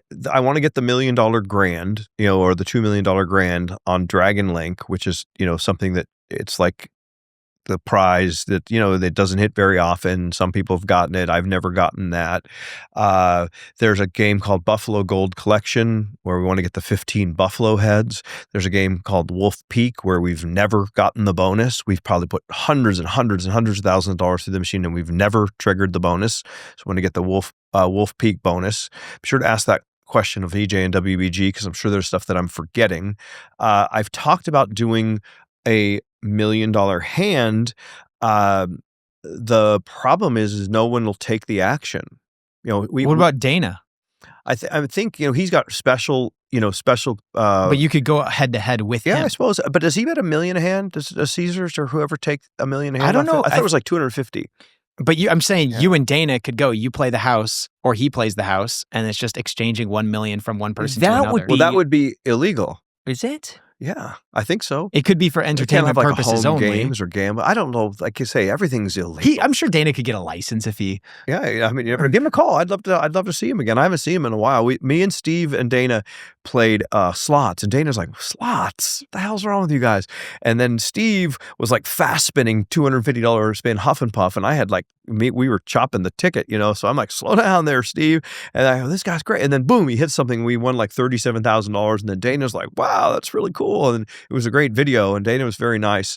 I don't know him well enough. Like, I don't have his phone number. I couldn't text him and say, hey, Dana, you want to bet $1 million? But that would be really cool. If you guys arrange that, I'll definitely go. But the casinos, like, you'd be surprised. Like, the limits are not that high. Now, you can negotiate special limits, like if you put $5 or $10 million. They don't want just one hand for $1 million. They might get really beat. They want you to put up front money or wire in $10 million. Then they'll let you play maybe $500,000 a hand or something like that, because they have a very good chance of beating you for the whole $10 million, because you're not going to play one hand and quit. Why not do 4 hands at the same time, $250,000 each? No, it sounds fun to me. You don't think they would allow that? I mean, well, you're splitting the risk more. Again, you want one hand, $1 million. I mean, I just think it would be cooler to do like one hand for $1 million. Like when we hit 1 million subscribers, that's what I wanted to do. But we couldn't find anyone that would take that bet from us. The biggest we got was the Pepper Mill said they take 100,000. And so we did $100,000 hand to baccarat. And I'm telling you, I almost passed out. I mean, that was a lot. I mean, $100,000 is a lot of money. And it's like $100,000, one hand to baccarat. And then we got like a natural 8 or natural 9. And I just jumped up, and then I almost passed out. It was really funny. What was that feeling like? It was awesome. I mean, because it felt so great to win. I would have felt like a complete idiot. Like, all right, we hit 1 million subscribers, and to celebrate, I'm going to lose $100,000. That's just dumb. So it's always the videos do better when we win. But, people always say, oh, it's rigged. They're paid by the casino. It's like, I wish. Oh, it's real money. I mean, yes, we make money, but that's my money. That's like saying a doctor comes and gambles and says, well, it's not really his money because he makes so much as a doctor. Like, well, okay, we make a lot of money as a YouTuber, but YouTube sends me my check, and I go and gamble it. If I lose it, I lose it. The casino's not going to give me the money back. You know what I mean? So it's much more fun when you win those big hands, but it's terrible when you lose them. If you could only play one game for the rest of your life, what game would it be? If it was a casino table game, baccarat. I think we all of us have popularized the game of baccarat, and I think that VegasMatt started playing that a lot, and we peel the cards back, like it's kind of the tradition in the peel baccarat game, and everyone always comments, they're like, you guys are so obnoxious bending those cards, you think you're so special, and it's like it's part of the culture, like you look in the big high limit, the Asian gaming, it's like that's what they do. They sit there and it's a very social game, and so whoever bets the most gets to touch the cards. That's how it works. So if you're the biggest bettor, they push the cards to you, and then you get to look and you peel it up and you see, oh, there's three diamonds. Okay, it's a 6, 7, or an 8. Let me look at the other one. No dots. It's an ace, 2 or 3, and you can build tension, and it's fun, and everyone's around, and you're all betting, either player or banker. It's a very social game. So like when we go out at night and we're all having fun, we always end up in the baccarat. The other night we were playing, and we first, of course, I don't know how this happens. We always bet banker. And so we sit down banker, and then we just run into it like an 8-player streak. So, first we bet 1,000, we bet a couple thousand, we bet 6,000, we bet 10,000. And we got to the point where we were down 65,000 in a matter of like about 7 or 8 hands.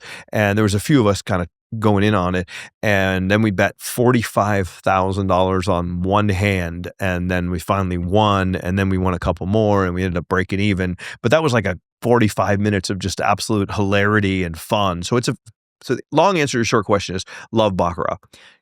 That's dangerous because it makes me want to gamble. Let's go. But I'm not. I can't do that. Hypothetically, if you could be the house, would you put up $1 million against a hand of blackjack? No. But if you were the house, you'd have an advantage. 0.5%. Would you? No, you wouldn't. That's a horrible question, Grant. Why would that be a horrible question? Because why would I do that? Because you have a statistical edge. My life, if I get $1 million right now, would be maybe 10 to 15% like better than if I lost 1 million, my life would be like 100% worse. So like that's you know what I mean. Like I'm just saying the risk and reward. What if 500,000 each? No, if you had a chance to be the house, you should definitely do it.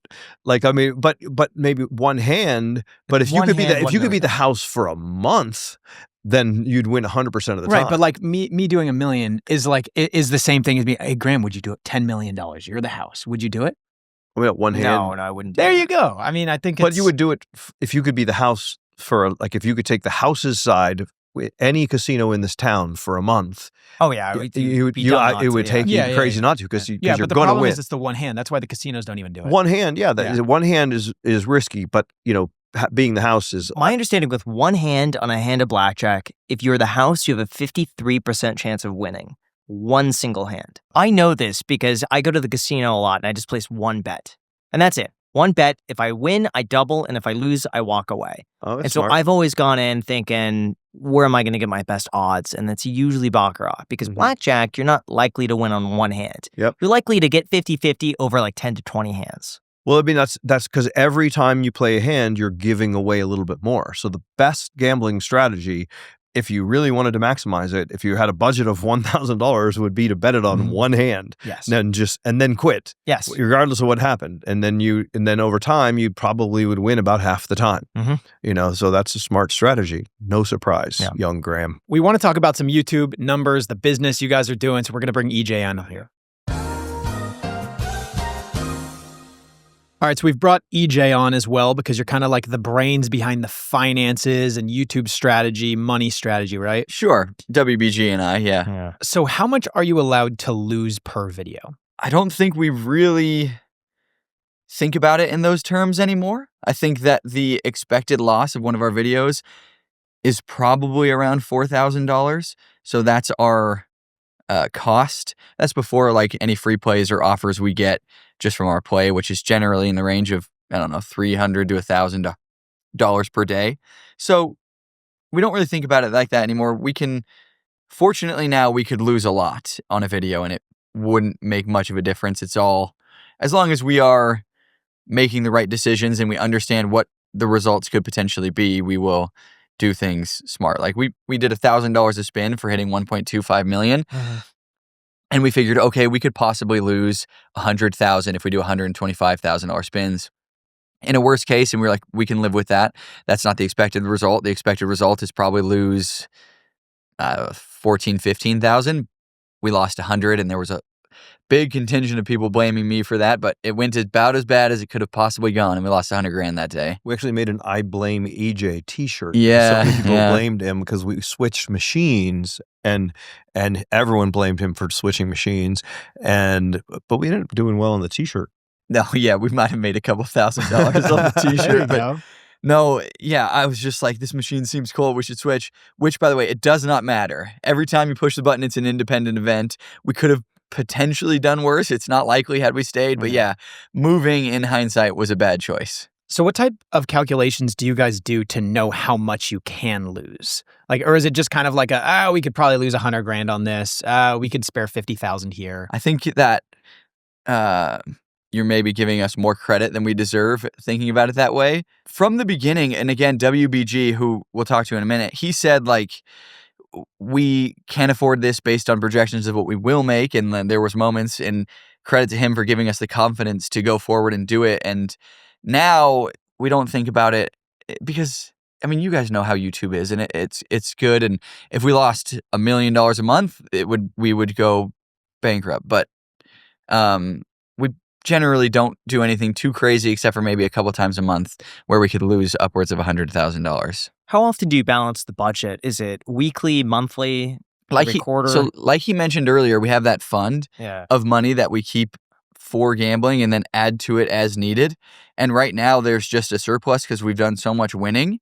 So we're kind of just in a very comfortable position where we don't even really need to think about it because this money has already been allotted to the gambling.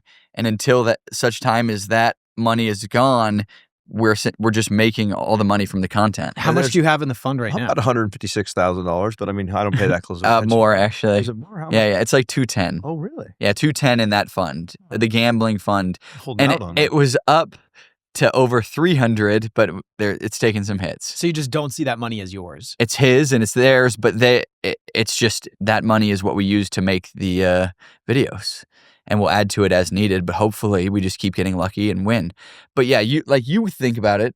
How do you view that money? Like, it's already gone in your mind, right? Like I said, I think when it's depleted and it gets to the point where every day we have to add to it, then it's really painful, but once there's like a little bit in it and then it's like, it goes up and down. And as long as there's still money in that fund, I mean, I'm thrilled. I haven't had to add money in a few months. How much would you have to lose to quit the channel? I mean, it'd be a lot. It's as you guys know, you have a podcast and you get a lot of views, and hopefully you'll get a lot on this. I'll encourage our audience to watch it. Okay. I mean, there's a lot of money to be made in this, and then with sponsors and all that other stuff. I mean, after doing this every day and as hard as they've worked on this, I don't think we could lose. How are the finances like split up between the people? Like, is it like even keeled? The three of us are even partners. Mm-hmm.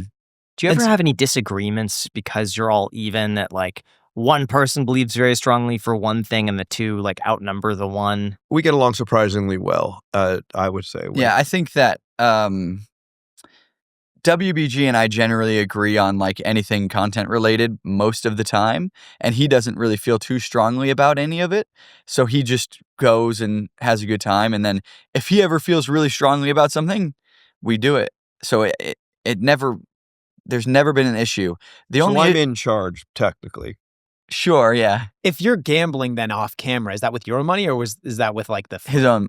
He calls it his walking around money. Okay. That's just the money that he keeps on him. That's his own. It's separate from the budget that we use to produce the videos. The $3,000 coffee was your own money. Oh, yeah.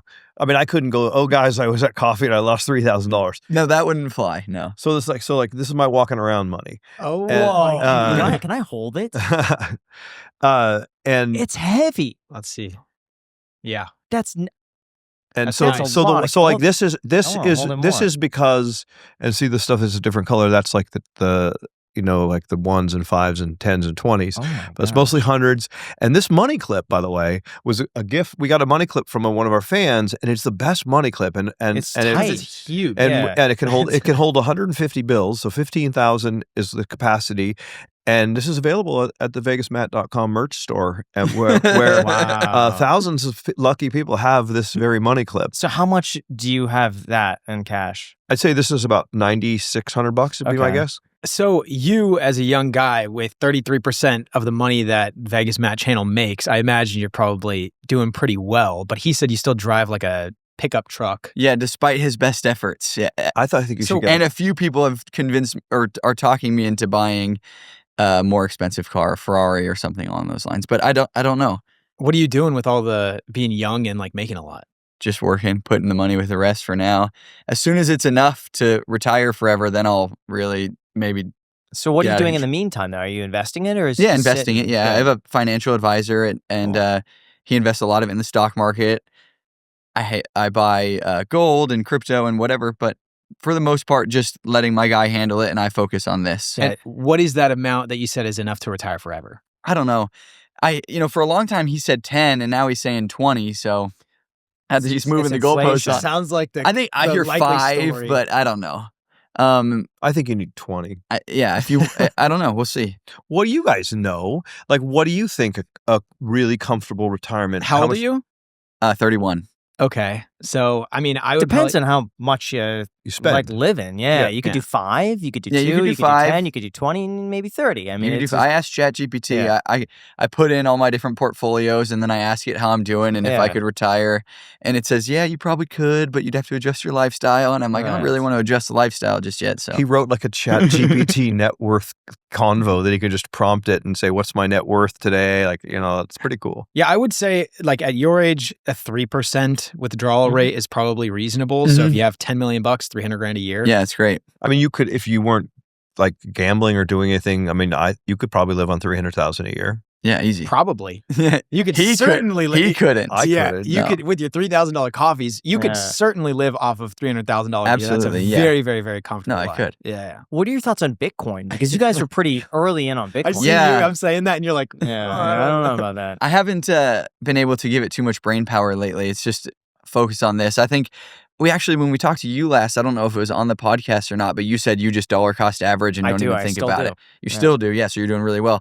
And I've been meaning to just dump all the altcoins and just hold Bitcoin and dollar cost average that way because I don't want to give it I too told much you to thought. sell all the Ethereum at 4,400, and you were You too said busy. 10%. You did not say all of it. You said sell 10%, Uh, but you changed it to sell 100%. You're like, you cost us hundreds of thousands.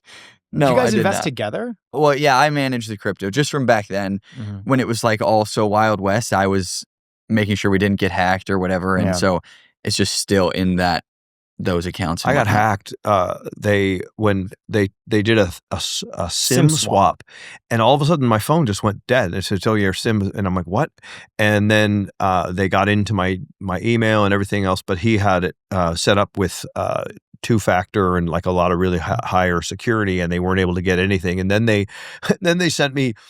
One time my wife was getting out of the shower, and this sounds kind of weird, but I snapped a picture of her for some reason, so she's like naked in this picture, and I had it on my phone, and sorry. Her face wasn't in it. Just How do you Okay, know that? Actually, That's your mom. no, let me finish this story. So I had this picture of my wife on my phone, right? And then they got into my iCloud and everything when they did the SIM swap. And then they texted me and they said, "It's the hackers." And then they're like, "Yeah, and if you don't send us this, I'm going to show your wife this picture." And text back, "Oh, that's my wife." Why did you tell them this, or why didn't you play along and be like, "No, You don't send told that"? them that? I said, "It's my wife." You're And giving them more like go F weapons. yourself. Yeah. Like, I just told them to just go to pound sand, and they didn't get anything. I wouldn't have said. Yeah, that's if my I was wife. the scammer, I would have been like, okay, well, I'm going to release this picture of your wife. I'd just be like, "Oh, don't do Well, that." I mean, she's Don't a do that. Pilates instructor. She's like really in good shape. I don't think I wouldn't be embarrassed if I was her. EJ, earmuffs. Yeah, no, it's Yeah. funny. It's a good story. But yeah, they would have been able to get into his Coinbase account with the text. That's like a very common hack, but Yeah. they didn't. Thankfully, we dodged a few bullets in the crypto space over the years, so that was good. FTX, he calls me at like 11 o'clock at night, and he's like, "Yeah, we got to get all your FTX out." And then so he did a bunch of stuff, and then I tried. I go, well, I want to get some cash, and so I did an ACH for $50,000, and then overnight when it took the ACH, so.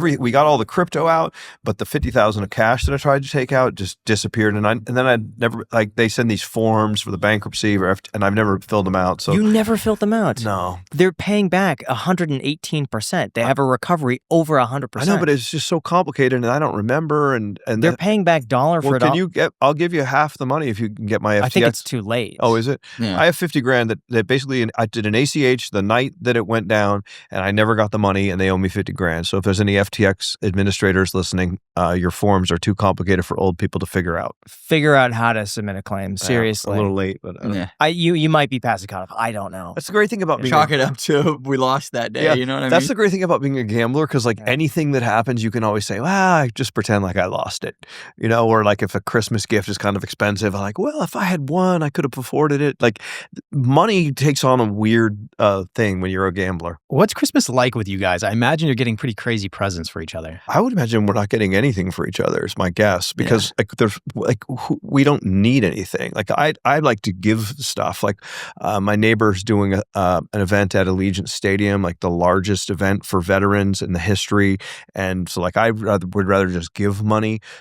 Which I do a lot of, by the way, to the haters that, because there's this kid Bluff who's great, really good guy, great friend of ours, and he's doing a lot of real public giving, like buying tacos for everybody and stuff like that. It's like I do a lot of giving like privately, and they're like, you should be more like Bluff and give money away. It's like, mind your own business. Why don't you go start a channel and you give your money away? But I mean, I don't. EJ doesn't need another watch or anything like that. I'd rather give money during this season. It's cool. My sister just had a kid, so this is going to be her second Christmas, but that's going to be fun. Like when she gets older, buying gifts for her and being able to spoil the grandbaby is going to be a lot of fun. So I'm curious now for the business, what does the income look like? Where are you making the most amount of money? Where is the money coming from? Yeah.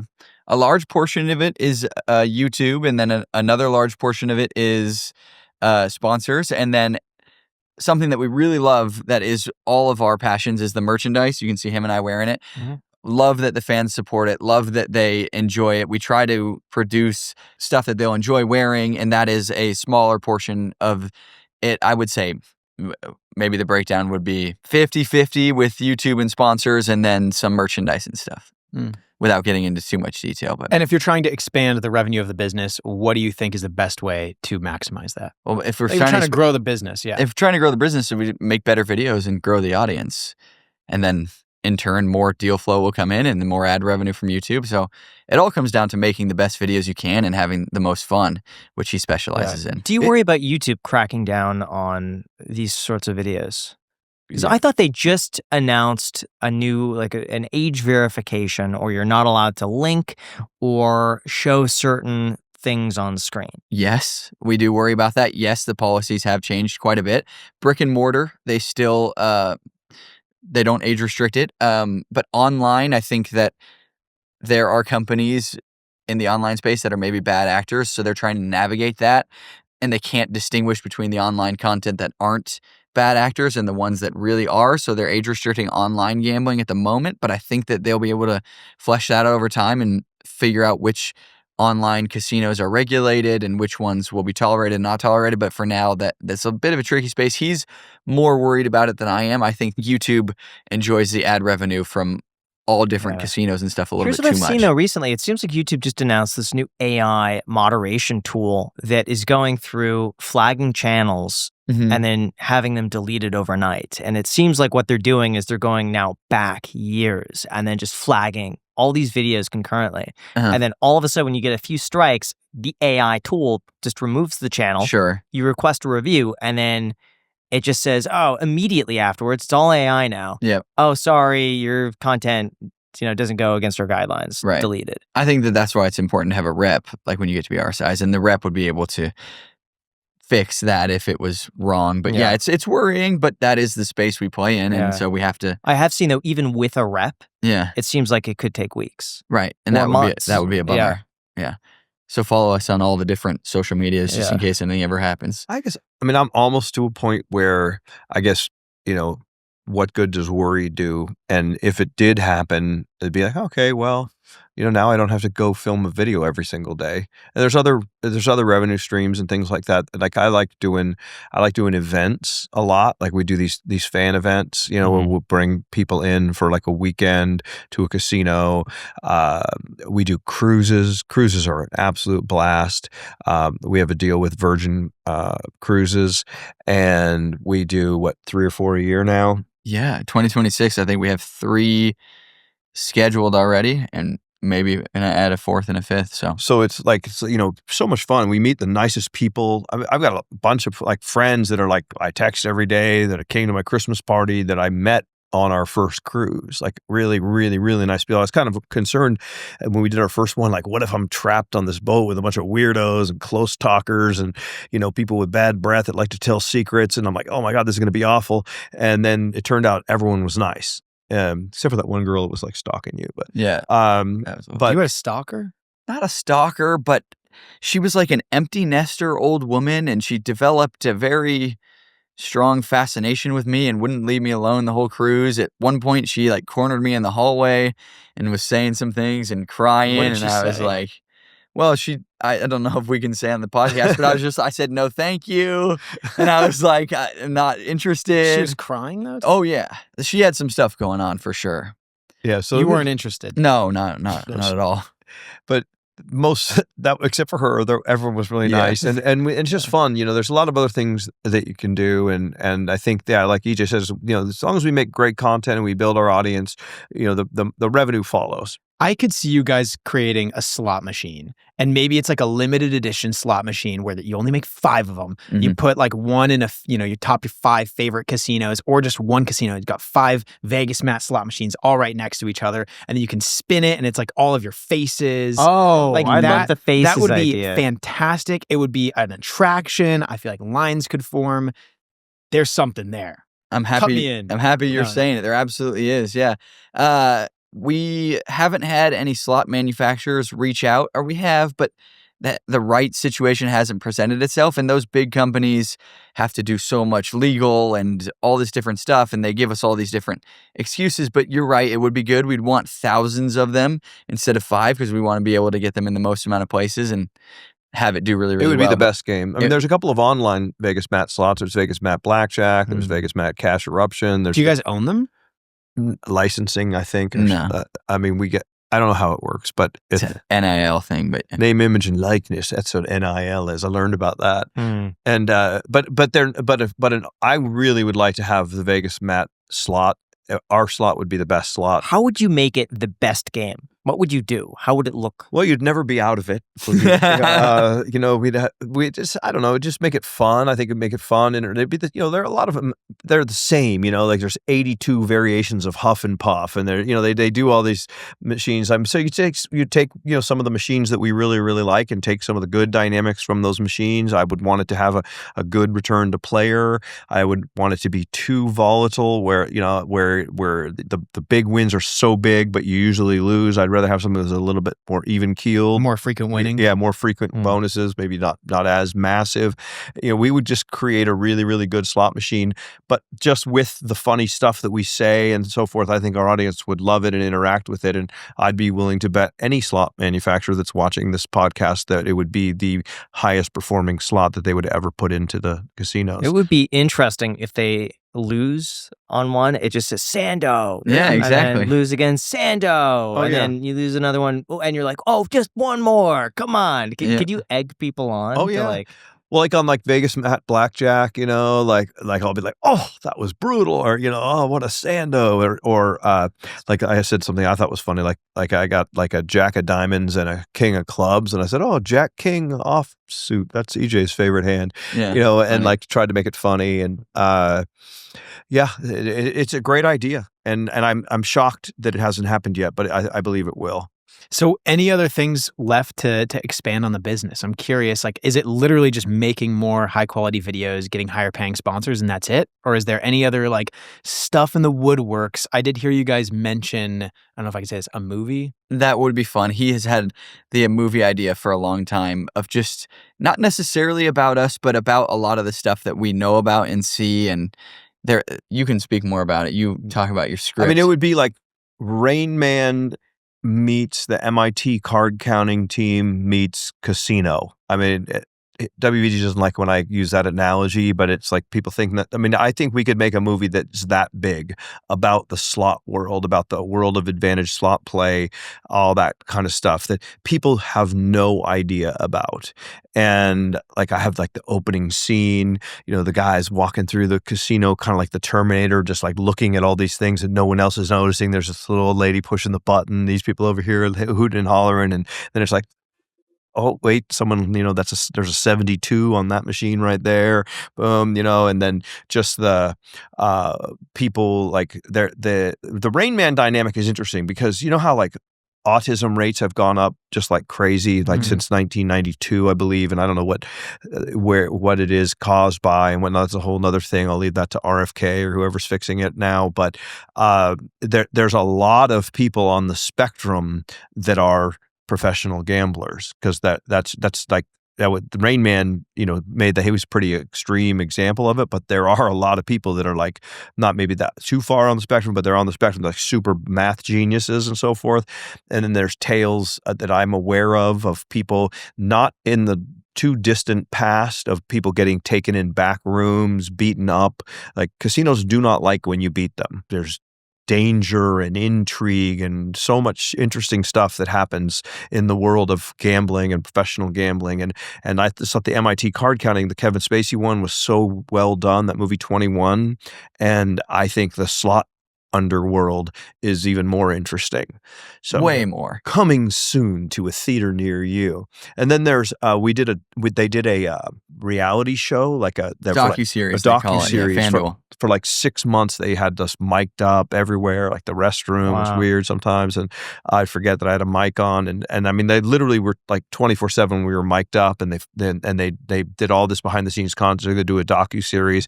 We were approached about us doing a sitcom, like where they had actors play us, and we never ended up doing that deal. But yeah, all kinds of crazy stuff comes up.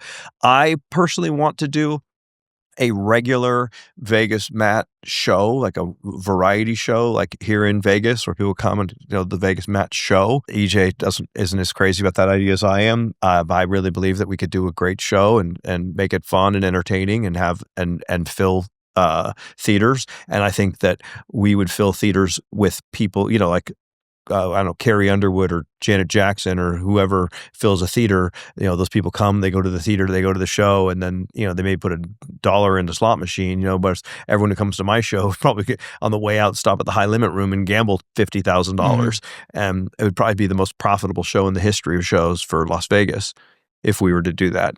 First one's in April. I'm going to list off a bunch of casino games, and you guys are going to rate it 1 out of 10. Oh, fun. Okay? 1 out of 10 or 1 to 10? I know what you meant. One, not 1 to 10, 1 out of 10. We're going to start. Like which one's bad, 1? 10 is like great. Are we giving each one a rating, or are we Just- ranking them from 1 to 10? Just 1 to 10. You're not ranking them 1 to 10. You're just rating them. Okay, rating. Yeah, So yeah, if we really like it, How it's many maybe a stars? 9 or an 8 or 7. Yeah. 6, 7. Okay. 6. Jeez.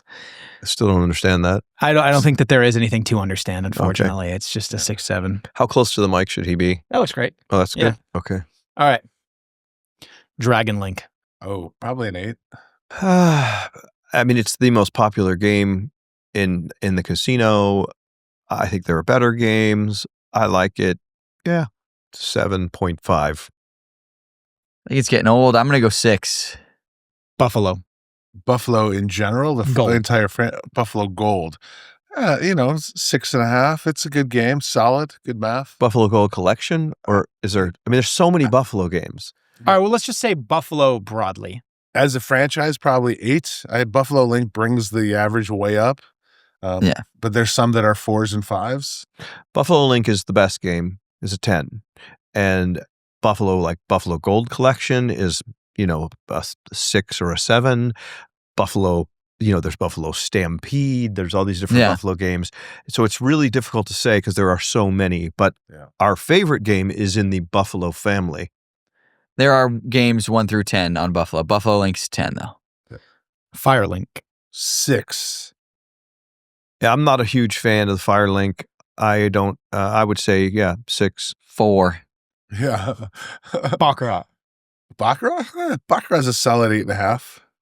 I mean, to me, it's a 10. It's a great table games. It's the best. I mean, it's so fun, but it can be such a disaster. I'm gonna go 9. Firecracker. Firecracker gets me every single time. What's Firecracker? You must mean something like Baozu Zaofu, yeah. Baozu Zaofu, the one with the little sparkly Firecracker Oh. game, yeah. It's Baozu Zaofu. That is That's a 5. that game is just like the pinnacle of what we call perceived progression. So it looks like it's going to hit when really it's just a display of how long it's going to hit. So it's How long it's been since it hit. how long it's been since it hit. Yeah, exactly. So it doesn't mean anything, but it does get a lot of people who aren't familiar. They're like, look at all the lights. That game I do not like that game. I'm going to go 4. Yeah. And he says perceived progression, but it's actually perceived I know. persistence. But What is the difference? persistence is a persistent state slot machine where as you play it, the elements that you see on the screen are persistent. They stay until they're hit. And they use these elements to fool you into thinking that it's that it's progression. So like the one that, let's say that I said that Lady left a 74, that it must hit by 75. So, if you walk up to the machine, it's at 52, 53, 54. Yeah. That's a real persistent feature because at 75, it's going to hit and you're going to get a bonus. But the firecrackers, it's like, oh, they're lit up a little bit. They're lit up all the way. It's perceived that there's some kind of a persistent feature, but it's not real. It's still completely random every time you hit the button. It's perceived persistence, but for some reason we call it perceived progression. I think progression just makes more sense to people who don't follow gambling. Yeah, progression just applies that there's some type of progressive towards getting bigger. Progressing towards something. I think they should actually change it to perceived progression. Yeah. It's funny. I've heard other people call it perceived progression now. Yeah, we made a better name. What about Huff and Puff? I mean, we've made so many Huff and Puff videos, and I'm on record that I just despise the game now. So I'm going to call Huff and Puff a 4. Yeah, the whole franchise is probably someplace between 3 and maybe 8. Like Huff and even more Puff it's a strong game, but it's I don't know, maybe 7, maybe 3 to 7. It's hard. Yeah, the Huff and Puff brand is spectacular. Like they crushed. It rivals the Buffalo brand and the Dragon Link brand. So maybe their brand is a 9, but the games and the math behind the games are a 5.5 at best. They're fun too, but 6.5 maybe. He was expecting like a number for an answer. Sorry, but I don't know. People who know slots will enjoy the answers, I think. What about Regal Riches? Regal Riches is a solid 9. It's a great game. It's there's an experience that you get to play. I mean, I guess they could make it a little fancier and maybe a little bit better music or better graphics, but I mean, for what it is, it's a great game. A starting point, there's an ending point. It's fun. It has decent payouts. And it's just been so good to us. It put us on the map. We played an $1,125 Regal Riches, and we were chasing a green, I think it was. And we were down, was it 300,000? Yeah. It doesn't seem like as much now. We were down like 300,000 and I was having a come apart, because it was just taking forever and you just can't quit until you hit it. But yeah, we love that game. I wish more places had it. And I'd say it's definitely a 9 out of 10. Yeah, it's up there. It's at fewer places now, which is unfortunate. But 8.5, something like that. What about Ultimate X? Oh, 10. It's probably 10. It's probably the best video poker variant that's ever existed. WBG taught me that game, and I just absolutely love it. And I've had some of my biggest wins ever on that game, and it's just so fun. I mean, you're never out of it in Ultimate X. You know, there are so many things that are good about it too. Once you understand it, the variants they have figured out really what you can win a ton, and you can get wrecked, but it's great. The household is really, really low, so you can play a lot. It's a great, great game. 10 for sure. Yeah. What about Pai Gow? Pai Gow is a game that's a series of pushes punctuated by an occasional loss. So it's a great drinking game. You can play for a long time. It's slow. It's a good relaxing game. It's kind of fun. As far as table games go, it's probably 7.5. I mean, I haven't played it so long. I mean, I could barely even tell you. I know there's Houseway, pair, 2 pair behind. It's a fun game. Yeah, as far as table games go, I mean, I'd probably play that. I'd like that better than 3-card poker or Ultimate Texas Hold'em, and those are all kind of in that category that I'd throw into like the 7 range. I don't know. I would say lower because we never play it. If we liked it a lot, we would play it. So I would say maybe a 5.5. Yeah, there's something about Pygo that a lot of people don't know is oftentimes most casinos you can bank the game every other hand, like where you get to be the house. So I like that element of it. Like in LA, so you can go and actually just be the house, but it's kind of hard because they have corporations that run those games. But even in casinos in Las Vegas, every other hand, the players can bank the game. Really? Yeah. How do you do that? I have, yeah. Yeah. Yes. We should do that. We should make a video about that. We should. Where's that at? I don't know if like where we normally play allows you to do it, but I mean, I've done it at many casinos on the Strip. I like Pygo. Yeah. It's really fun, but yeah, it's a lot of pushes. Yeah. So. Like my friend Alan used to say, it's a great game. He liked it because you play a lot, you don't lose a lot, you get free drinks, and you get rated. And so he would just play hours and hours and hours Pygo, not lose very much money, and get good drinks and comps. Craps. I mean, craps is a perennial favorite. I'd say it's probably an 8 or 9, 8.5, something like that. It's a fun game. It's weird because craps is the kind of game where I can go bet 5,000. I mean, it's probably not this way anymore, but I remember when I was first starting to gamble, I could bet 5,000 on a hand of blackjack, no problem, not feel anything. But you put $100 on a craps table, just the energy just is so amped up. Well, craps is Bluff's game, I mean, he's made that famous. I personally despise craps. Like I know that if you're playing perfect strategy, I guess I should play the don't, because for me what happens is I hit a point, and then I do a come bet, and then I place max odds, and I get a few other points, and then I roll a 7 and I lose it all every single time. Like I do not like craps at all. I give it a 2. 5 maybe. It's a little slow for me, and it's hard to film. And it's hard to film, and you lose a lot, and it's not my favorite. Blackjack. 10 point. It's a 20 out of 10. It's the best game. Yeah, he loves it. Some of our only wins are when we let him drive, and blackjack frustrates the hell out of me. Like I said earlier, it just seems like I always bust and they always make a hand. And it's good sometimes because you bet one hand and you get a blackjack or a double down, you win a lot. That's great. But if we play it for a while, almost always I end up starting with a bunch of chips and ending with no chips. But it's fun and it's easy and it's everywhere, so it's probably like a 7. I would say 7 as well. You guys have very high ratings for every single one of them. Like, I don't think I saw really a single thing under 5, except from you. You had a couple things that are under 5. What would you say is the worst game of all time? A lot of people say 3-card poker. It's not that fun. There's not that much variance, and you lose a lot. Yeah, I would. If you're talking about table games, I would say something like Let It Ride. Like that was a very innovative game when it first came out. Oh, you have some history with Let It Ride, I see. I sat down at a Let It Ride table with my friend Gavin one night, and we did not, in fact, let it ride. Yeah. No, I mean, it's okay. I know there are people they still have it at Peppermill, and I know there are people who go there just to play it. And it's okay. When it first came out, it was a fun game because it was new. It was one of the new carnival games. But there's just the other games are just so much faster and more fun. And what about Casino War? Yeah, I mean, I got wrecked on that one time coming out of the Bellagio. I think I had won too many drinks, and I sat down and I just lost so much money so fast at that game.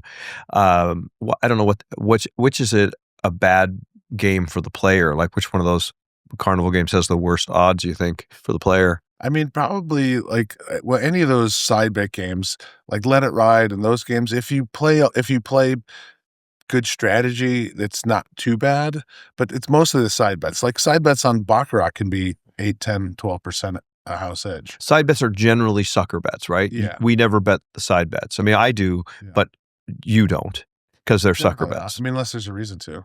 What would you say are the main things that people get wrong when they go gambling? Like if you're going to put out a message to the casual viewer, I don't endorse gambling, by the way, at all. But if you are going to do it, what tips or tricks should they have that'll cover 80% of hopefully what they would have lost? I mean, try to understand the strategy of the games you're playing. Like with blackjack, baccarat's easy. You just pick a side. You pick what do you say, red or blue? Mm-hmm. And you don't really have to there's no decisions. Mm-hmm. But if you're going to play craps or something like that, bet the odds, because that lowers the overall edge. If you are going to play slots, make sure that you're going to be better off if you play a $1 versus 500 pennies, because there's a chance that a dollar denomination has a higher return to player than a penny version of the same game. But just only gamble recreationally. Don't if it's money you need, don't gamble it. The biggest mistake, I think, what comes to mind to the biggest mistake is so many things that I did wrong that you taught me. One, like I very rarely used my player's card, or I didn't really see the value of it enough, and I didn't swipe my player's card at the kiosk. I didn't take advantage of promotions that you leave a lot of money on the table if you don't use your player's card and all the promo properly.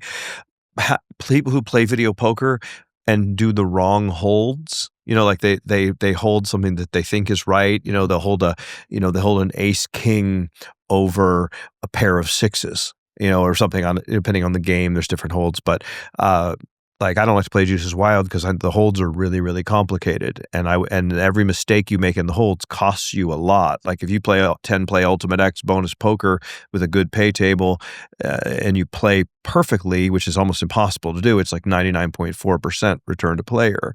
But most people play so bad that they're probably getting like 94%. And then also blackjack. The biggest mistake I see is people like kind of playing by instinct rather than the book, like, oh, I don't know, I don't want to hit that because, I think I'm going to bust, when, you should hit it mathematically. Because you're so on the pulse with everything gambling, I'm curious, the level of information that you have access to, what have been the biggest exploits that you've come across, the biggest like treasure chests, because you knew this little bit of information that ended up taking you really far? I mean, me personally, like I understood things like must hit by jackpots. So whenever you're walking through a casino, you're keeping your eyes open for something like that. I mean, it's like now a lot of that stuff, that ship has sailed just because the information is so ubiquitous that so many people know about it. It's hard to find those kind of things anymore. It turns out to be worth very, very little. But 10, 15 years ago, if it wasn't widespread and you were the only person in a region that knew that there was a must hit by $10,000 jackpot, you could find a more profitable situation. But a lot of that stuff is like everything in life. Eventually the market figures it out and those advantages don't exist anymore. But just like if you're going to play blackjack, just get a basic strategy card or look it up on the internet so you know what you're doing. If you're going to play 3-card poker, make sure you understand that when you're supposed to bet. But for you, when have you ever used this finely tuned knowledge? I got one for you that I think you're comfortable telling, and it's a phenomenal story. The one that when we were at the with our friend Jonathan, and you're like, oh, I was there that night. I mean because that one's long since gone. No one's ever going to do it again. There's just like you're talking about take advantage of promotions, like that promo where they got. Yeah, like I mean, sometimes there'll be promotions where the casino will just be very generous. Like you can earn X amount of points, but the value of what you're getting for those points is worth more than the expected cost. Doesn't mean you're not going to lose today, but if you were able to do it thousands and thousands of times, you'll come out ahead. What's that look for? But just because you're doing that thing that you do, like he's the king of not telling anyone anything. This gambler runs so deep, even when what are you talking about? Because tell about the freaking thing where you got paid for every W-2 and how you beat how they not you but they got beat really bad. There's been casinos where they have tax day promotions where they'll give you 15% of a jackpot on April 15th, right? They'll run a promotion. So if you can find a way to create a jackpot that only costs you 5%, you're going to have an edge. So things like that have. So you've done that. Oh yeah. And so what did you win? Money. And how much money did you win? How much did you risk? A lot. A lot. Yeah, a lot. Yeah. A lot. Enough that the CEO remembered it about 10 years later, and they laughed about it because they did a promo and they didn't think it all the way through. And so these smart people they see that and they're like, well, you're going to give me, you're going to give me X dollars for every $1,200 jackpot I get. Okay, I'm going to go play $600 a hand on video blackjack, and every single hand that I win, I'm going to get a tax form. I'm going to win $100, and in an hour, I'm going to hit 100 jackpots. And it's supposed to cost you $6. Your negative expectation is maybe $6, but every other hand you win 100. So it's not too hard to make a lot of money there. Have you ever gotten an offer from a casino like, hey, can you consult us and advise us to make sure we don't make an error like that again? I mean, yes, informally, never professionally, but there have been casinos that have reached out and asked questions like, could you take a look at this promotion to see if there's anything that doesn't make sense about it? And I've done that. It's so cool. This guy's going to be the star of the movie. No, definitely not. Yeah, his character for sure. No. There are a lot. Yeah, it's fun. Can't wait for the movie to come out. He's also super humble, gets embarrassed when you say nice things about him, but it's definitely you say EJ's the brains. WBG's, EJ's definitely done an incredible job there. I always get back, and he's works really, really hard, but these two together, you got super brain and a young brain, and he's learned a lot from him, and and you're very talented in front of he's the best in front of the camera. It's insane. I like to think about YouTube, like social media or YouTube, what VegasMatt is, kind of like a recipe.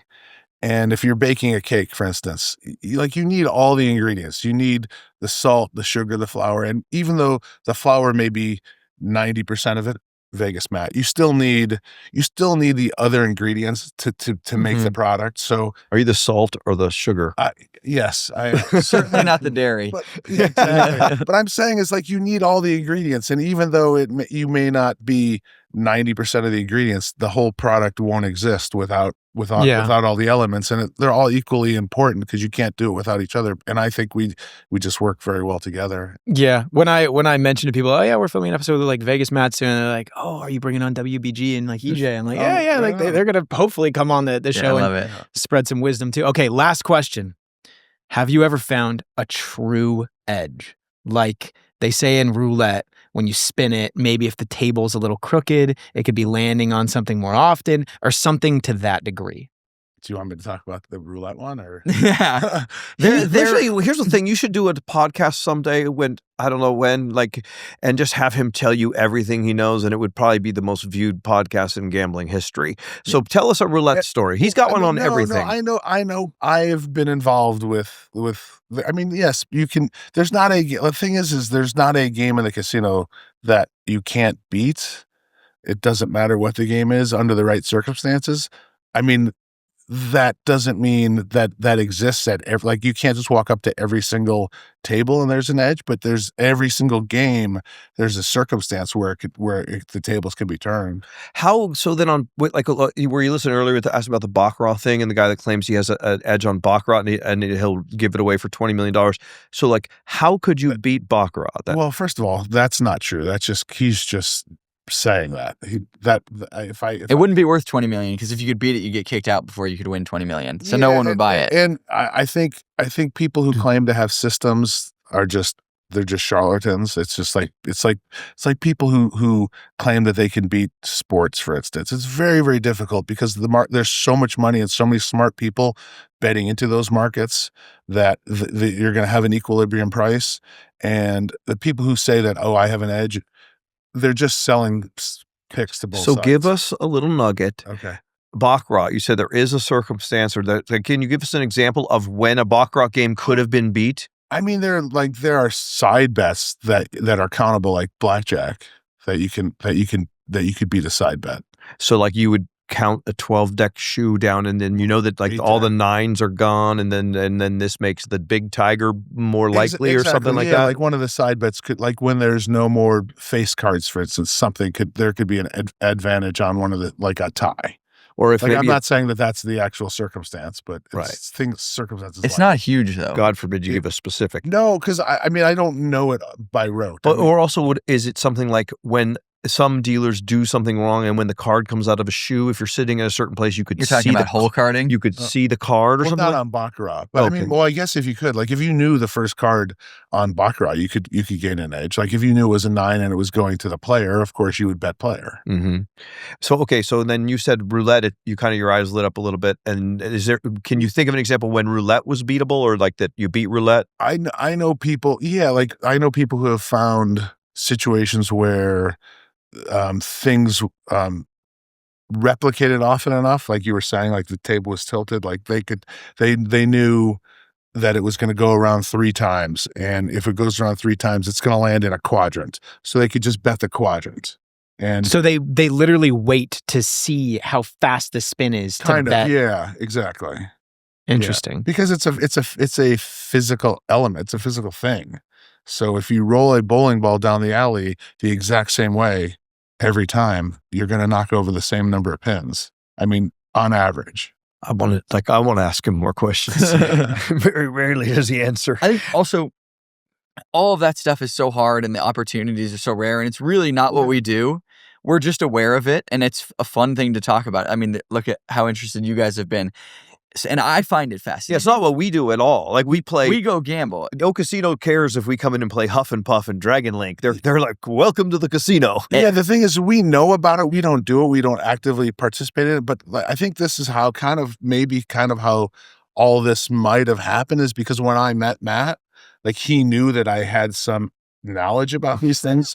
Just a tiny. And he was fascinated by it. So we just had an instant friendship, and we would talk about it and just talk about stories and things that maybe we had done before, and he wanted to go gambling and things like that. So I think it cemented our friendship and our relationship, and that's why we hung out together and why we were gambling together. And why I used to beg him to let me go with him, and he had he's the WBG.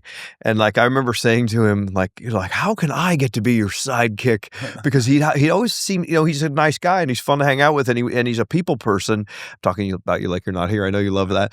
And so he would have, these various people that would go with him all the time. And like, I always wanted to go more because it was just so fun. Because I mean, not that he won every time, but he certainly didn't lose as much as most people that I had met.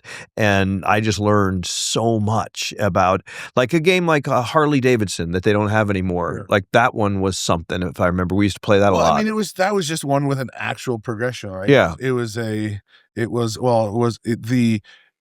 would play, and they were free game meters, and the longer you played, the higher they would get, and they weren't guaranteed to hit, but there was a point where what you would expect to pay to hit one of the progressives, like let's say the minor jackpot, was you knew it was within a certain range. So if there were 50 games and it would cost you X amount of dollars to hit it, but you knew that the 50 games would pay more than that, you would play it until you hit it. Now, it doesn't mean you were guaranteed to win that day, but if you did that over and over and over, you were just going to print money.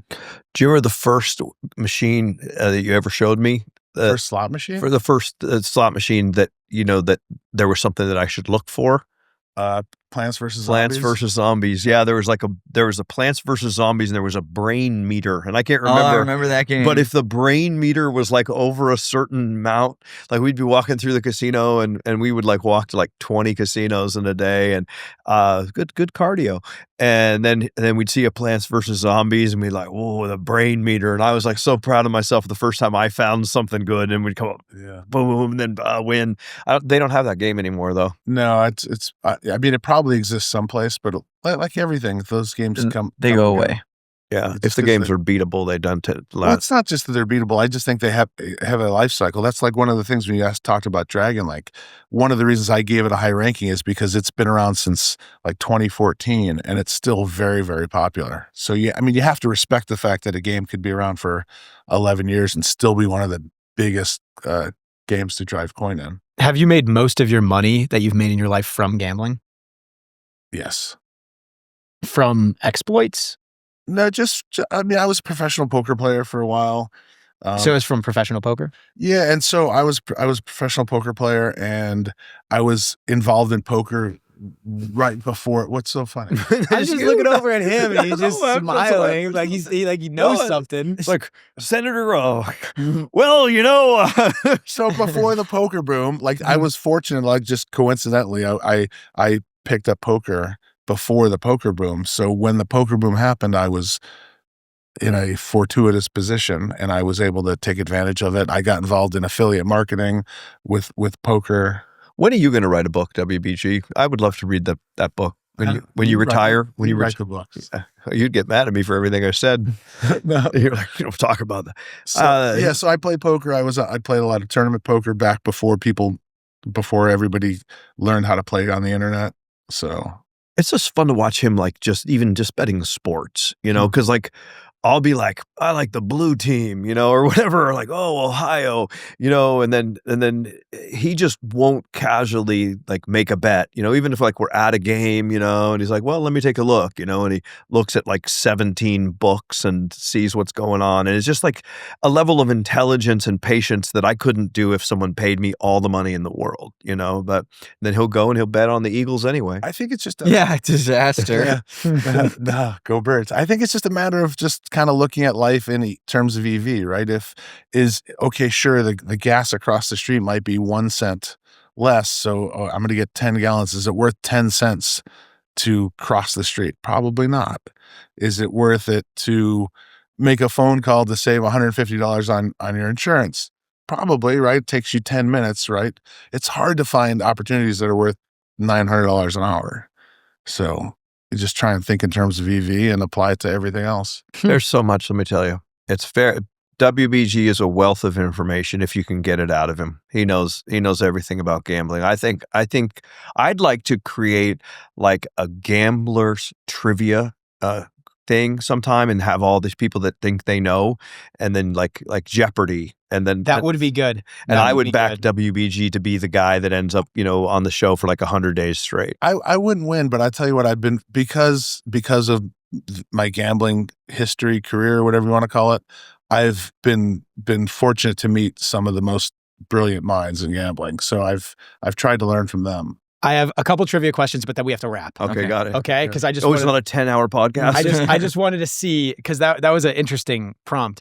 What specific rule change in U.S. blackjack caused the house edge to increase by 0.4% without changing payouts or debt count? Like changing payouts, meaning they're not going to give you 49 cents. I guess adding more decks would be the only way you could do it without changing. Well, or like not hitting on soft 17, or that's a rule. That's a rule change. What specific rule change without changing payouts? Meaning they didn't. They changed the rule, but they didn't change the payout. It sounds like what was the rule that dramatically increased the casino edge? Was a rule change. It was a rule change that didn't change the payouts, like not like 3-2 versus. Okay, yeah. So it could be hitting on soft 17. That's right. Yeah. Yeah. I knew that. Who got that Come one? on. Me. All right. Well, one more. What is the only common casino game where the house edge can be mathematically reversed in favor of the player without card counting or whole carding? Because you said slots, but Well, I mean, Oh, no. The only one I can think of is Ultimate Texas Hold'em. If every player sees the hand, but well, that's whole carding. I mean, is that what that is? it's not whole carding. Whole carding is when you see that the dealer makes a mistake and you see their card. Yeah, right. Yeah, I know you know what it is, but not everybody does. I mean, slots. That's the thing with a game that has a variable state slot machine. The odds can change. It can go from the house edge to a player edge. It's craps. Pass line and don't pass line. The blended edge approaches 0. It says no memory, no counting, no exploit required.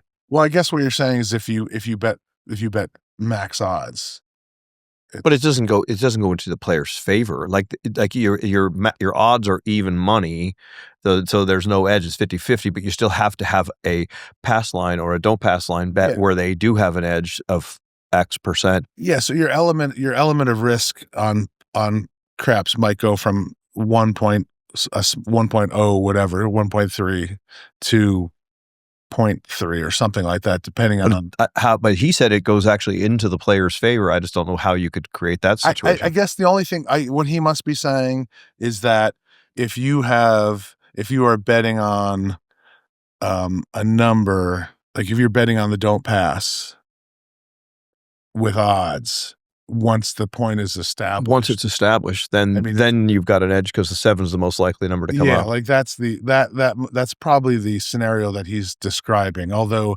the overall edge on the game is still in the house's favor.